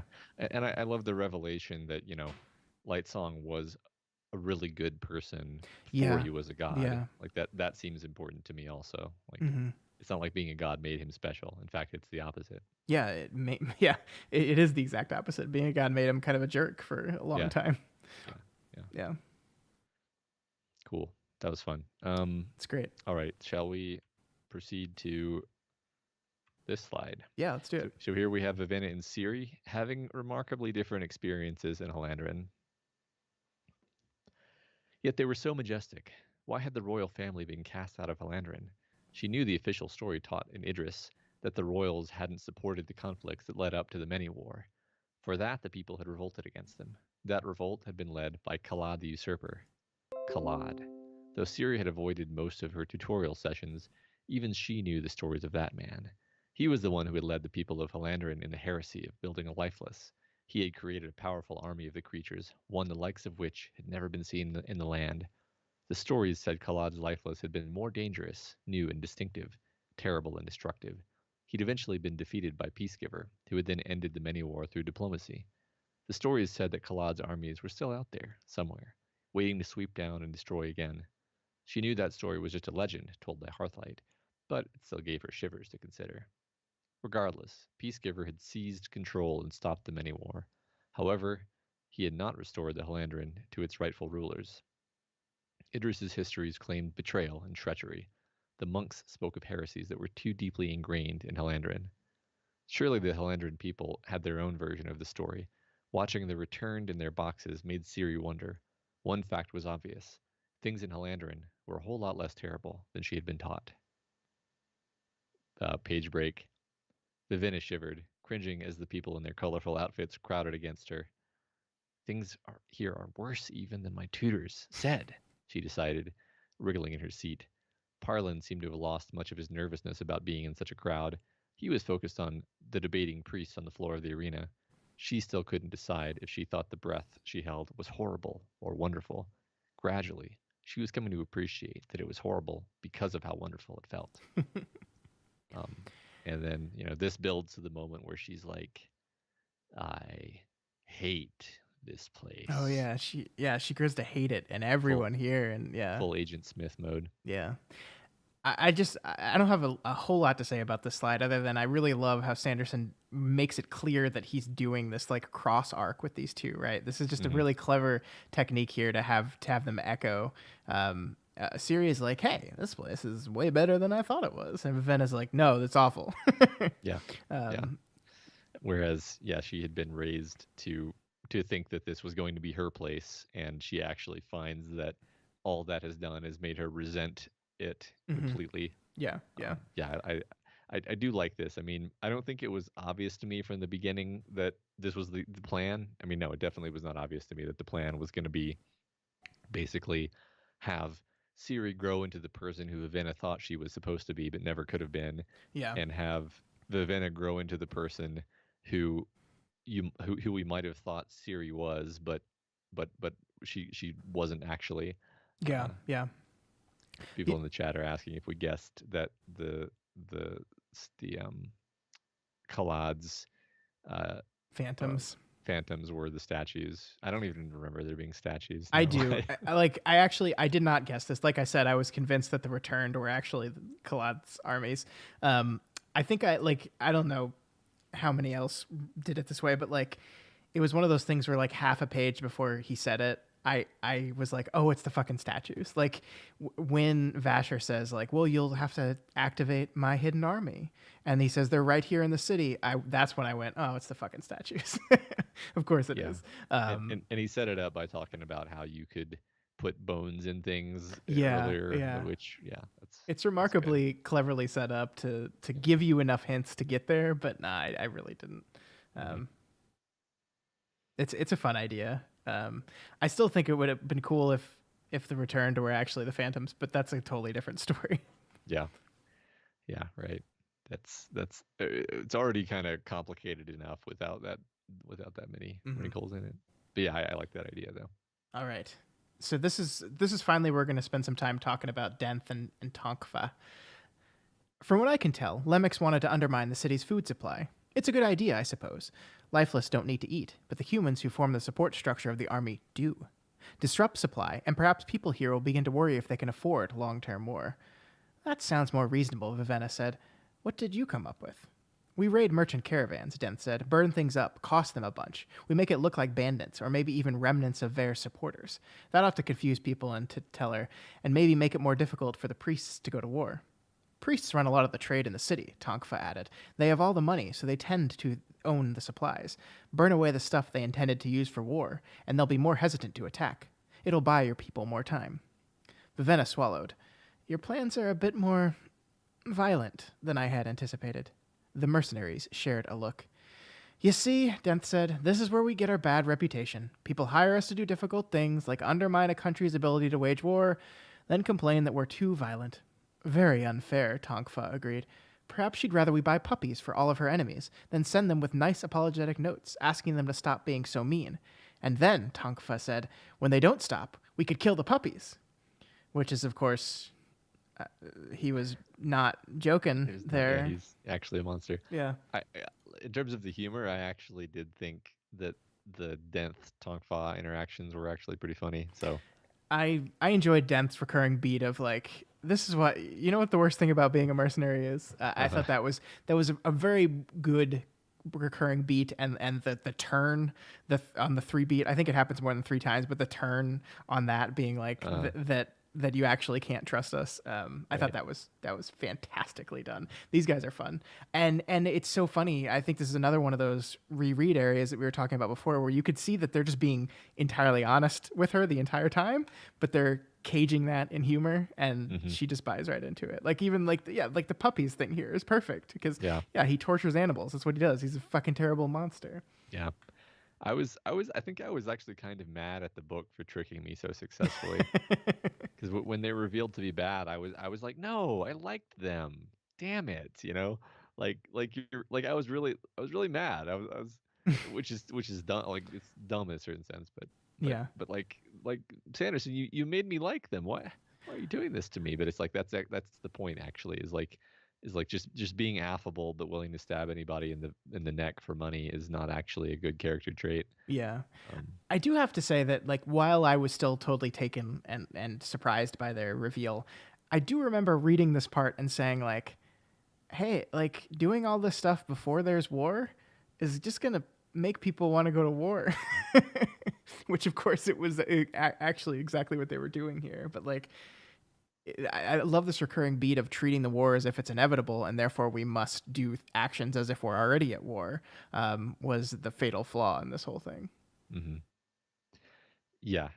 I think that I mean this is like the 5th time or whatever that I've learned the lesson that I need to give Sanderson more credit toward the beginning of books. I still think this book had a really slow beginning, but stuff like this where I agree, like I might have been like this isn't as clever as it thinks it is, and then realizing like actually I wasn't keeping up with where the cleverness level actually was because the book was pulling one over on me and I am the stupid one. So fair play to you, good sir. Yeah, I did like how this turned out. But yeah, this is good stuff. I can't believe Tonkfa was torturing animals. So was that supposed to be related in some way to the idea of breaking lifeless creatures? Like because there's this idea that in order to break a lifeless, you have to torture it. Like they don't go into too much detail, but I was like, is he just torturing them for fun? Yes. Or is this a lifeless related thing? No, I mean this is part of their. I think he's basically a monster, and the only way Denth could keep him from like being an absolute monster is to feed him a constant train of animals to torture, so he wouldn't like begin torturing people willy nilly. That was my take on it. But he does seem to make he like makes them into lifeless though, because wasn't at least one of these creatures? I thought one of them was I thought we saw one of the creatures as a lifeless at some point. Maybe I'm confusing that with the squirrel, which was not his at all. I don't remember that, but I'll let chat. I'm sure they know better than we do. Please tell me what the hell are you talking about, Matt? While we move on to the next slide. Sure, let's do it. So here we have Ciri realizing what's going on with the God King. The God King studied her, then slowly seated himself again. He held himself back far enough that they were not touching, but she did not reach for him again. However, he did carefully, almost reverentially, put his book back down on the bed. He opened it to the first page again, then looked at her, his eyes pleading. You can't read, can you? Ciri asked. He shook his head. That's the secret, she whispered. The thing that scares Bluefingers so much. You're not king, you're a puppet, a figurehead. You're paraded around by your priests, given a biochromatic aura so strong that it makes people fall to their knees in wonder. Yet, they took your tongue so that you couldn't ever use it, and they never taught you to read, lest you learn too much or manage to communicate with others. He sat and looked away, all so that they could control you. No wonder Bluefingers is so scared. If they would do that to their own god, then the rest of us are nothing to them. It made sense now why they had been so adamant about her not talking to, or even kissing, the king. It made sense why they would dislike her so much. They were worried about someone spending time alone with the king. Someone who might discover the truth. I'm sorry, she whispered. He shook his head, then met her eyes. There was a strength in them she wouldn't have expected of a man who had been sheltered and isolated as he must have been. Finally, he looked down, pointing back at the words on the page. The first word. The first letter, actually. That is the letter Shash, Siri said, smiling. I can teach you all of them if you wish. The priests were right to be worried. I like that last bit. I love Ciri's relationship with the God King, and he's a really fascinating character. One of those things that I think Sanderson is subverting your expectations a little bit there, right? I think, especially if you're coming, I think he wrote this after Mistborn. So if you're coming from Mistborn, you're kind of coming into this story expecting the God King to be this monster, or if not the original bad monster, just a monster that's been corrupted by the system. And he's just this kind child, basically. Yeah, he's Edward Scissorhands. He's great. Yeah, I liked, the first few times you see him, he's like dark and foreboding, Yeah. and won't come near her, and like you almost get the sense that he's just like a perv watching her dance naked. Yeah, it's like True Lies, basically. Like True Lies, exactly like True Lies, and like he doesn't, but like it doesn't even occur to you that he doesn't realize what's happening or what he's supposed to do. I love the realization that he doesn't understand what sex is, and this is like sitting in the bedroom every night waiting for her to get pregnant. Yeah, and it's so adorable. Her humping the bed and him just being like, "Well, this is entertaining. This is new. Yeah, this is interesting. Yeah, right. Oh my gosh, it's I so think fun. I don't remember who said this, but someone in the chat a while back said this is by far his horniest book. And I agree. Out of all the Sanderson books I've read, this is his horniest book. Oh, we got a whole slide about this, Matt. We're gonna have we're gonna talk about this. All right. Yeah, no, he's a very surprising character to be someone so good and pure and innocent as he is, and then like he gets knowledge and it just uses it correctly. I think is powerful, and it's because of her teaching. It's because of her kindness. I thought their love story was pretty adorable, actually. Yeah. Me too. Yeah, I think Miss Evil Doom is saying I think Ciri and the God King are maybe Sanderson's best romance. I think I would, so far at least, agree with that. I never was in love with the romance in Mistborn. I never found that relationship super believable to me. I think the books worked in spite of that, but I totally understood why these two people fell in love with each other. Yeah, you really do track and like as they actually fall in love and go from being this this weird political arrangement to actually being lovers. I was totally in for that. That was one of the pieces of the story where I was like, oh, you've snuck up on me, and now I'm into this. Yeah. People in the chat are pointing out that Shash, which is the letter that she reads here, is also the letter of the brand that's on Kaladin's head, right? I am so bad at these interconnected the Cosmere things. I never catch them ever. You're the one that told me right before we started recording that the storyteller in this is just the same guy, the jester from Stormlight Archive. Yeah. I was like, oh yeah, missed that. I'm so bad at this. Yeah, right. I think I just, for whatever reason, just remembered the name Hoyd, but he seems like a totally different character. So Wit, yeah. Completely went over my head. Yep.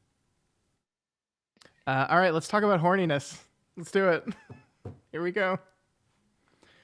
Exactly, Lightsong said. I've actually considered expanding the theory. I am now proposing to believe that God, or the universe, or time, or whatever you think controls all this, is really just a drunk monkey. She leaned over, squeezing her arms together, seriously threatening to pop her bosom out of the front of her dress. And you think my title was chosen by happenstance? Goddess of honesty and interpersonal relations? Seems to fit, wouldn't you say? He hesitated, then he smiled. My dear, did you just try to prove the existence of God with your cleavage? She smiled. You'd be surprised what a good wriggle of the chest can accomplish. I'd never considered the theological power of your breasts, my dear. If there were a church devoted to them, perhaps you'd make a theist out of me after all. Regardless, are you going to tell me what specifically Allmother did to annoy you? She won't give me her lifeless commands. Not surprising, Lightsong said. I hardly trust you, and I'm your friend. We need those security phrases, Lightsong. Why? He asked. We've got 3 of the 4. We dominate the armies already. We can't afford infighting or divisiveness, Blushweaver said. If her 10 were to turn against our 30, we'd win, but we'd be left badly weakened. He frowned. Surely she wouldn't do that. Surely we'd rather be certain. Lightsong sighed. Very well, then. I'll talk to her. That might not be a good idea. He raised an eyebrow. She doesn't like you very much. Yes, I know, he said. She has remarkably good taste, unlike some other people I know. She glared at him. Do I need to wriggle my breasts at you again? John in the chat points out that Sanderson wrote this book in the last months leading up to his marriage. So what we're watching is the buildup of pressure in a man. No, this is great. This is definitely the horniest Sanderson book, but I just, every time he's doing a scene where he's describing flirting or horniness or stuff like this, I'm just like imagining him typing with a hand over his eyes, and because he just I can't get over this image in my head of him being like, I'm not gonna look, wriggling the breasts. I just can't get, it just feels so goofy. I mean, and so uncomfortable. It feels like he's stepping outside of his comfort zone. You know, this is another weird audiobook thing here, is that like I preferred your line read on this page to the portrayal of Blushweaver by the audiobook voice, because at least you made it seem like she's actually being sultry, where like in the audiobook it's like the acting choice was to have it be like Blushweaver is just badgering him constantly. Oh, I just assumed she was just Jessica Rabbit constantly. That's kind of just what in my head, that's what she was. I'm 100% sure that's what it's supposed to be, because that's what the words on the page are, but for some reason the acting choice was to not do that and go as about as far from Jessica. Like it I did not like it. This is one of the things, maybe one of the things that makes me that kind of distanced me from the book, was like I love Lightsong and I actually like their interactions. I just was there was always this gear grinding sensation, as it was like the dialogue was always kind of partially not working, because I didn't believe Blushweaver was into him, because the audiobook reader didn't make it seem that way. But she is obviously actually into him. Like that's the interesting part about her, is that she like he covers up on his deep-seated issues with his aloofness. She covers up for it with her over-exaggerated horniness and flirtation. It's that was something that I was really surprised me about her, is that I was really expecting her just to be this one note, like, I am just the horny god. I'm the Aphrodite of this particular pantheon, and that she's more than that, certainly. For a while, I thought she was going to be the secret villain too, because because she's doing all this wheedling and power congregation. Like I thought there was a decent chance that when Lightsong did his play to go basically steal all of the lifeless, so that they were all under his command exclusively, I thought that like he was going to get there and find that she had already done it. But no, in fact, she was just doing exactly what she appeared to be doing. Yeah, and she is working for the rebellious sect, or working with them, but I think she was just kind of manipulated by them. So she is technically on the bad guy side, but I don't think she was trying to start a war in the way that, like, I don't think she was trying to send the she wasn't trying to genocide the in the same way that the real bad guys were, right? I think she genuinely believed that they were like a real and present danger, and they needed to do something about it. I really do. I think Yeah, she was but she was manipulated into that right. by that sect. But yeah, Yeah, yeah. Somebody says Shash the letter and Shash the brand is just a coincidence. Sorry, Miss Evil Doom says that. what? I Well, don't know about that. that's weird. Why? Um. Anyway, I mean, if it's a coincidence, then so what? Yeah, yeah. And I want to be clear here. I'm not saying BrandoSando isn't down to clown. I'm just saying he gets very. I can feel his discomfort when he's writing about this stuff. Like it feels like he's uncomfortable writing about it. I mean, I think I would be uncomfortable writing about this stuff. Nah, Like, man. Nah, I man. would have to know. You just gotta dive right in. I would have to know that my parents would never see it somehow. Like know for a Impossible. certainty, like a complete certainty that they would never see it. Then I think I could be okay. You just gotta get But over that, guys. Just it's fine. It's fine. I guess I could just tell them not to, read those pages. No, tell them to read those pages and think of their baby as to read. Oh God. Okay. Let's Thank you, move on. Scott. You're welcome. Moving on. Um, so here we have Nightblood. We finally get to talk about Yeah. Nightblood. I'm glad you came back for me, Nightblood said. It was very lonely in that closet. Vasher didn't reply as he walked across the top of the wall surrounding the court of gods. It was late, dark, and quiet, though a few of the places still shone with light. One of those belonged to Lightsong the Bold. I don't like the darkness, Nightblood said. You mean darkness like now? Vasher asked. No, in the closet. You can't even see. A person knows when they're in darkness, Nightblood said, even when they can't see. Vasher didn't know how to respond to that. He paused atop the wall, overlooking Lightsong's palace. Red and gold, bold colors indeed. You shouldn't ignore me, Nightblood said. I don't like it. Vasher knelt down, studying the palace. He'd never met the one called Lightsong, but he had heard rumors. The most scurrilous of the gods, the most condescending and mocking, and this was the person who held the fate of 2 kingdoms in his hands. There was an easy way to influence that fate. Yeah, we're gonna kill him, aren't we? Nightblood said, eagerness sharp in his voice. Vasher just stared at the palace. We should kill him, Nightblood continued. Come on, we should do it. We really should do it.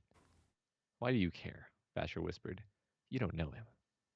He's evil, Nightblood said. Vasher snorted. You don't even know what that is. For once, Nightblood was silent. Your line read of Nightblood was perfect. That's exactly what I imagined in my head. Yay. This is great. This is a great character. I love it. I love how much maybe I just totally missed it, but I don't think the book ever came out and said that, like, because he almost tests Vivenna with the sword, right? And her response is not to be like allured by it, but to be disgusted by it, which is almost like a test of a person's quality, right? Because we see that some people are like, he tosses the sword out, and some people like pick it up and immediately start fighting over it, whereas Vivenna is just immediately disgusted by it and it like grossed out by its existence. So it seems like a morality test or something. I like that. You're exactly right. I don't know how that kind of slipped by me, but yeah, she seems to be, as far as I remember, she's the only one who reacts that way to the sword. That's fascinating. Yeah, Mm-hmm. I think you're right. Yeah. No, I love Nightblood. That's another area where, I mean, it's kind of funny, but mainly it's just interesting.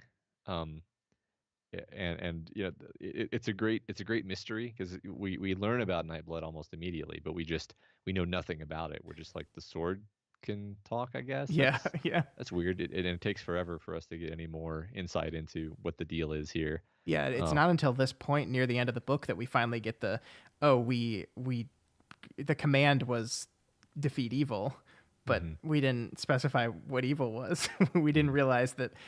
How do you teach something what evil is? And in chat they're talking about Nightblood as an AI analogy, and I want to just say that to you, Matt, and let you Yeah, run with that. that's fun. I mean, he literally is an AI because he's an artificial intelligence in a sword Yeah. that was created by a person and given a directive, except the directive was unspecified, which is Mm-hmm. of course the main thing that we're worried about when it comes to AI is like you make a thing that's smarter than a person, you better be damn sure that you made sure that it understood what you wanted, like really precisely. And um, of course, Nightblood does not. If anything, Nightblood needed to be in this book more. Mm. Like I mean, he disappears. I'm calling it a he. It's a sword. It disappears for most of the story because Vasher disappears for most of the story. Mm-hmm. And I wish there was a way that we could get Nightblood back in it without Vasher. Yeah. And whenever Nightblood's not in the book, everyone should be saying, "Where's Nightblood?" Yeah, hey, where's Nightblood? I think like there's a part in the near the end of the book where Sanderson jumps to this little vignette of a fisherman just like hanging out night fishing, and he night fishes up Nightblood, and that's one of my favorite parts of the story. Like, this is obviously because Stephen King's on my brain constantly because we're doing a 2.5-hour podcast every week about Stephen King. But that little vignette of that night fisherman felt very Stephen King-ish to me, except King probably would have like gone on for 5 pages about this guy, whereas Sanderson just gives us a couple lines. But I loved like we define this guy as like he's fishing at night because he's very successful at night fishing because it's free, and also he sometimes dumps bodies for people, and then suddenly the sword is like, yeah, come fish me up, the fishing's it's good over here. Yeah, that's great. Wants to Bellink made me laugh in the chat by pointing out that despite the fact that Nightblood is a great AI analogy, hilariously Nightblood is dumb as hell. It's true. Yeah, it's true. Nightblood's pretty dumb, which is part of the source of the humor. Now I assumed that was wants to be Link, as in like the character from Zelda. No, you're crazy. Like, what's Bellink? Where was your head at there, Matt? Just edit that out of the podcast. Scott, no one saw. I mean, you could be right. I don't know. We'll let wants to Bellink let us know. No, we'll just move on. Is what we'll do. All right. Anyway, Nightblood, best part of the book. Yeah, Nightblood's fucking great. I wish I had more to say about Nightblood. I can just repeat Nightblood's fucking great 5 times. But yeah, good. Let's oh yeah, before we move on, Jay says he has zero concept of time. That's great. Isn't he like he's like the many war was yesterday, wasn't it? Yeah. Yeah, I think that's awesome because I think that's one of the first hints that we get that both of these characters have been around that long, right? Mm-hmm. Yeah. Yeah, unless you read the Goodreads summary that spoiled that for you. Right. Thanks, Goodreads. Zelda is cool as hell. Wants to Bellink. That's who you are now. I'm sorry. This is my fire axe, isn't it? Yes, it is. Fire axe is worse, though. I think you can't. All right, so this is the culmination of Lightsong's arc. We need to talk about the Lightsong's culmination here. He turned to the side. Blushweaver's body lay red and bloodied. He'd seen that in a vision. In the vague shadows of morning memory, he thought that the image had been of her blushing, but now he remembered. He looked to the side. Larimar, eyes closed as if asleep. That image had been his dreams as well.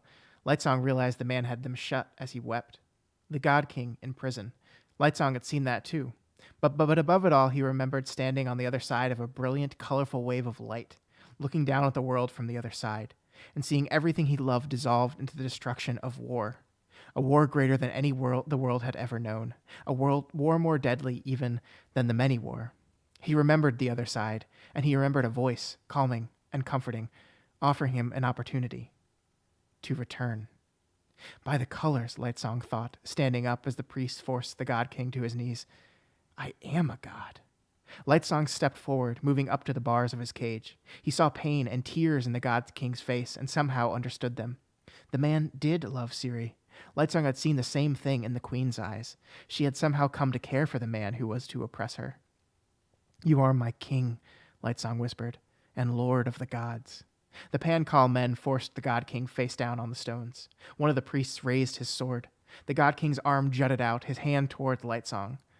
I have seen the void, he thought, and I came back. And then Lightsong reached through the bars and grasped the God King's hand. A fake priest looked up with alarm.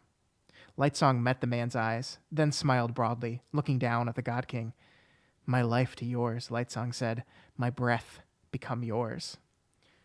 Sanderson, in any novel he writes, and I say this having read 4, 5 now, always builds in one fuck yeah moment, right? Uh-huh.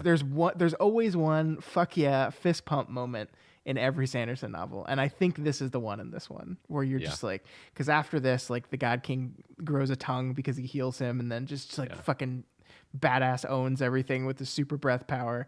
Hmm.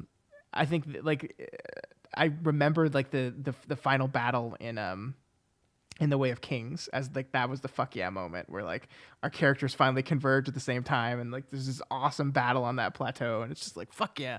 uh, Yeah. this is good. This was good. I liked Yeah, it this. was, and I mean, I felt emotional. I felt very emotional because by this point, I was completely won over by Light Song. Yep, yep. Loved the character, and that he's, to do that is his death because he's a god, and Yep. they can't, if they do that, then they die, and that's it. That's the last we see of him, and so I thought that was fantastic. I love the whole scene previous to this where we come to understand, who he was and what he did and his relationship with the priest. All of that worked on me so well. Like I don't know. That was great. The stuff is so great. That's why I want less of the earlier stuff and more of this stuff.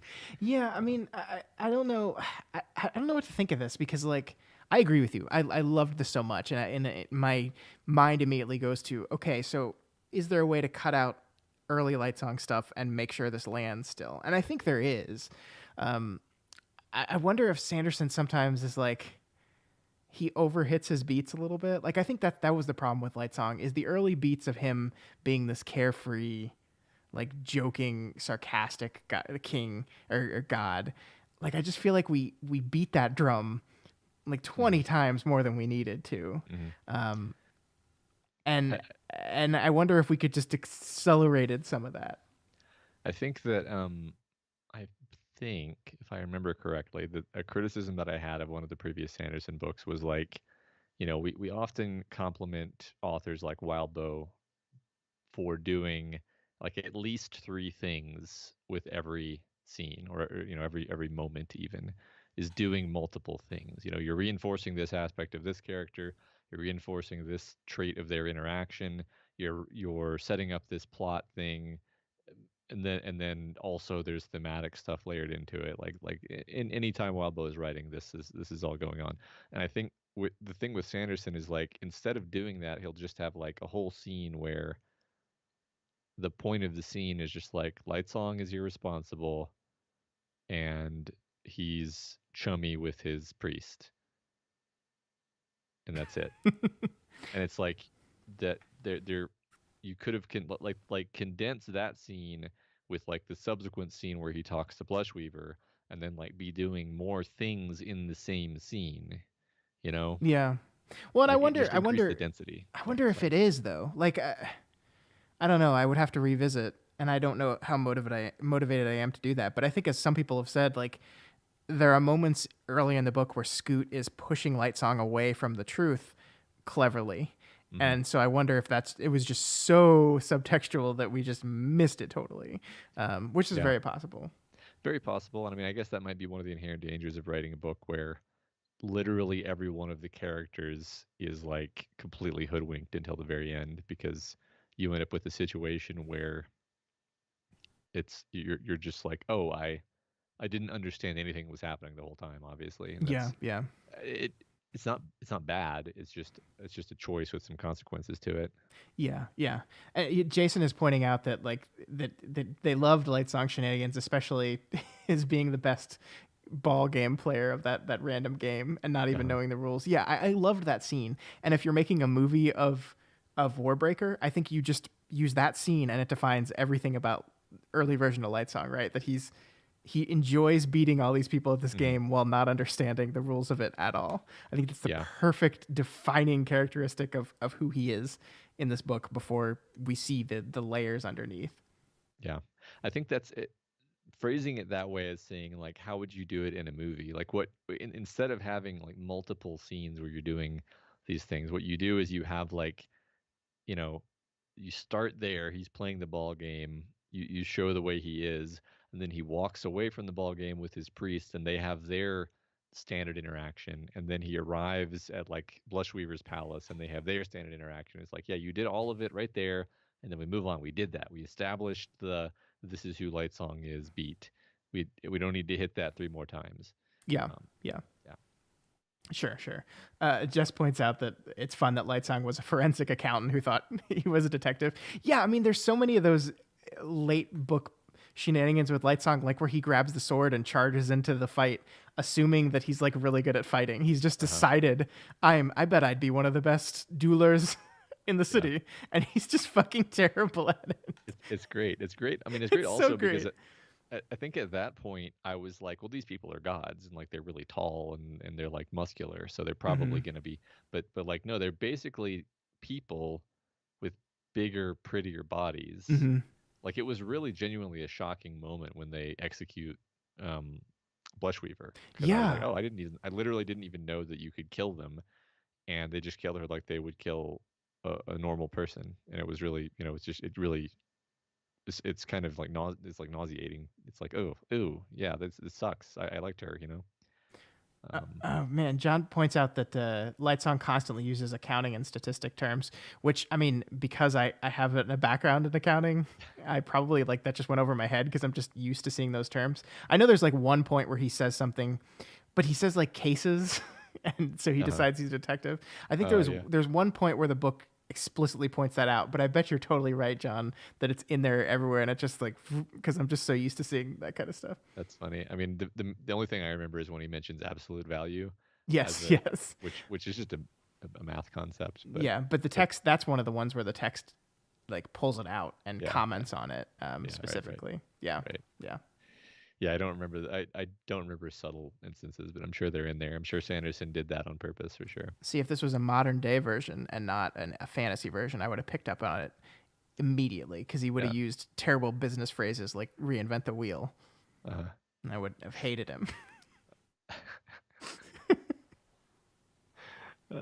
yeah. 80-20 solution. Stop it. Let's go for an Stop 80-20 it. solution, Blushweaver. Stop it. All right. Cool. Last slide. Yeah. Okay, cool. Oh, now everyone's putting business terms in chat, and I hate it. This is the end of the novel. They walked in silence for a time longer. I'm bored, Nightblood said. Pay attention to me. Why doesn't anyone ever talk to me? Because you're annoying, Vasher snapped. The sword huffed. What's your real name? Vivenna finally asked. My real name? Vasher asked. Yes, she said. Everyone calls you things. Peacegiver, Kalad, Vasher, Talaxin. Is that last one your real name? The name of the scholar? He shook his head. No. Well, what is it then?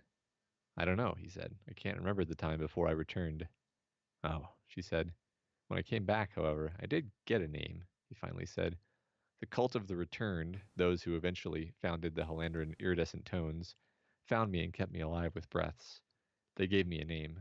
I didn't like it much. Didn't seem to fit me. Well, she asked, what was it? Warbreaker the Peaceful, he finally admitted. She raised an eyebrow. What I can't figure out, he said, is whether that was truly prophetic or if I'm just trying to live up to it. Does it matter? She asked. He walked for a time in silence. No, he finally said. No, I guess it doesn't. I just wish I knew if there was really something spiritual about the returns or if it's all just cosmic happenstance. Probably not for us to know. Probably, he agreed. Silence. Should have called you Wart Lover the Ugly, she finally said. Very mature, he replied. You really think those sorts of comments are proper for a princess? She smiled broadly. I don't care, she said, and I never have to again. Yay. I like that. I like that ending. It's a fun ending. I mean, the cosmic happenstance is such a wink at the reader, right? Like that's the Cosmere connection. This has something to do with the Cosmere. It's Cosmere happenstance. It's Cosmere happenstance. That's good. Perfect. And yeah. of course, we know that it does mean something, that whoever he was someone important and that they were given a chance to come back. So that's kind of cool. Mm-hmm. People are still saying business terms in the chat, and I hate it so much. I shouldn't have told people that I hate it because now they're just punishing me. Yeah, so I don't know.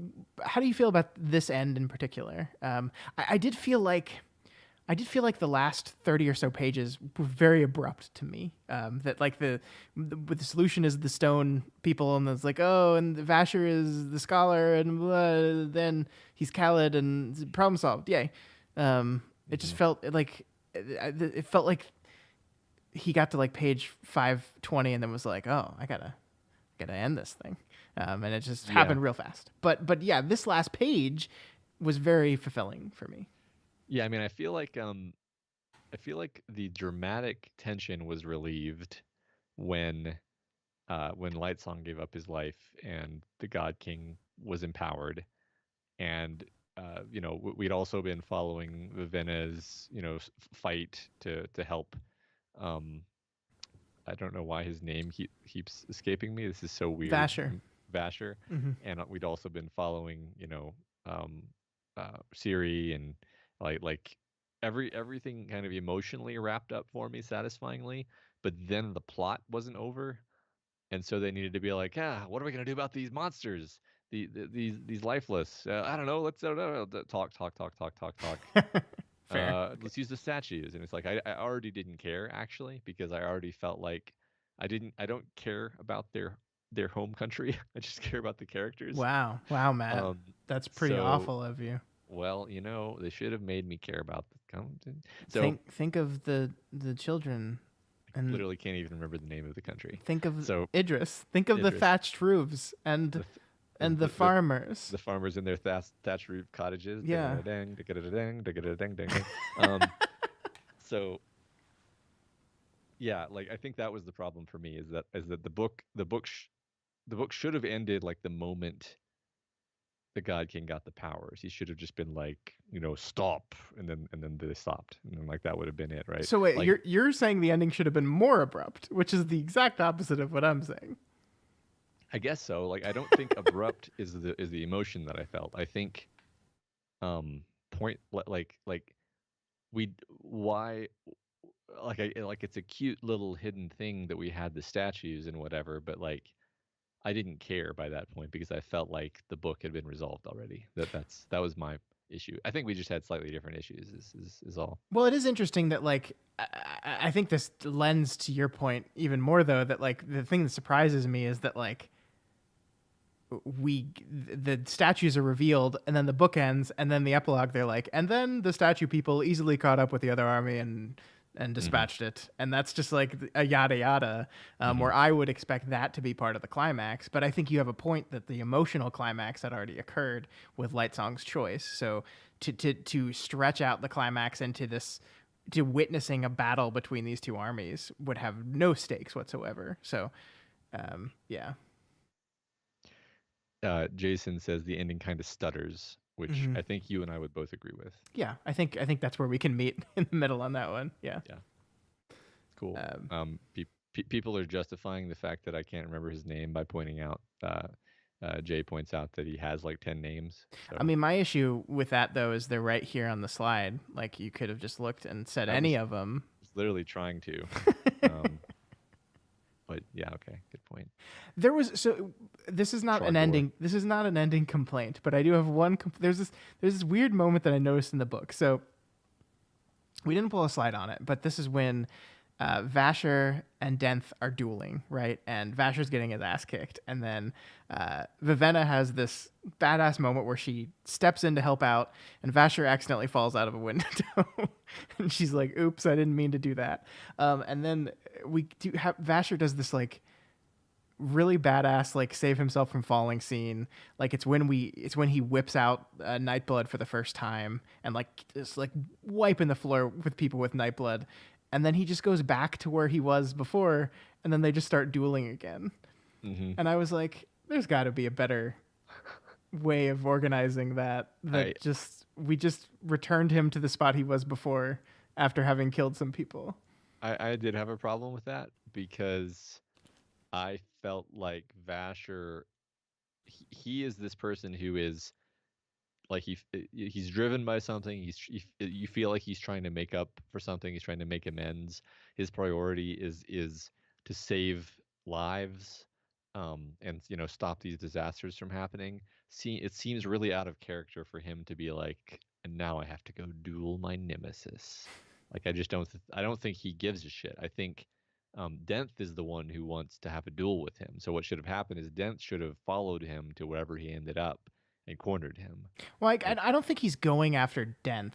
I don't remember. I don't remember. I shouldn't be critiquing something that well, I don't remember correctly. no, because I don't know, but I feel I know exactly what you're talking about, and that bothered me too. So It just feels like we did this big hullabaloo about him like doing a badass landing, pulling out the sword, killing a whole bunch of people just to go back to where he was before. Like I just think like I'm not saying excise the part where we get to see Nightblood in full force. I think that was excellent, but I'm just saying like the framing of that could have been organized a little bit better.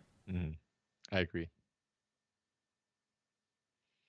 Wow. Jason and John are pointing out that there's like 200 pages of notes and annotations available on the website for this book that shed light on his writing decisions. That is really interesting. That's the same kind of nerdy shit that I would spend way too much time looking into. That sounds awesome. I love hearing people explain the choices and decisions they made. Yeah. Absolutely, yeah. I mean, it gives us a chance to know if we're on the right track on some things too, which is valuable. Yeah, definitely. Warbreaker is going to eventually get a sequel called Nightblood. That makes sense. Oh my god. Excellent. He understands the real champion of Warbreaker. I was gonna make that joke earlier that the sequel should be about Nightblood, and now it's real. When is that going to happen? This guy, he takes on too many projects. Isn't the freaking Stormlight Archive going to be like 9 books? I think so. Yeah, he'll just crank out Nightblood over a weekend, I'm sure. After he's got a whole plan. Look at this. Jess says Nightblood will come out after Stormlight 5. He's got a whole plan.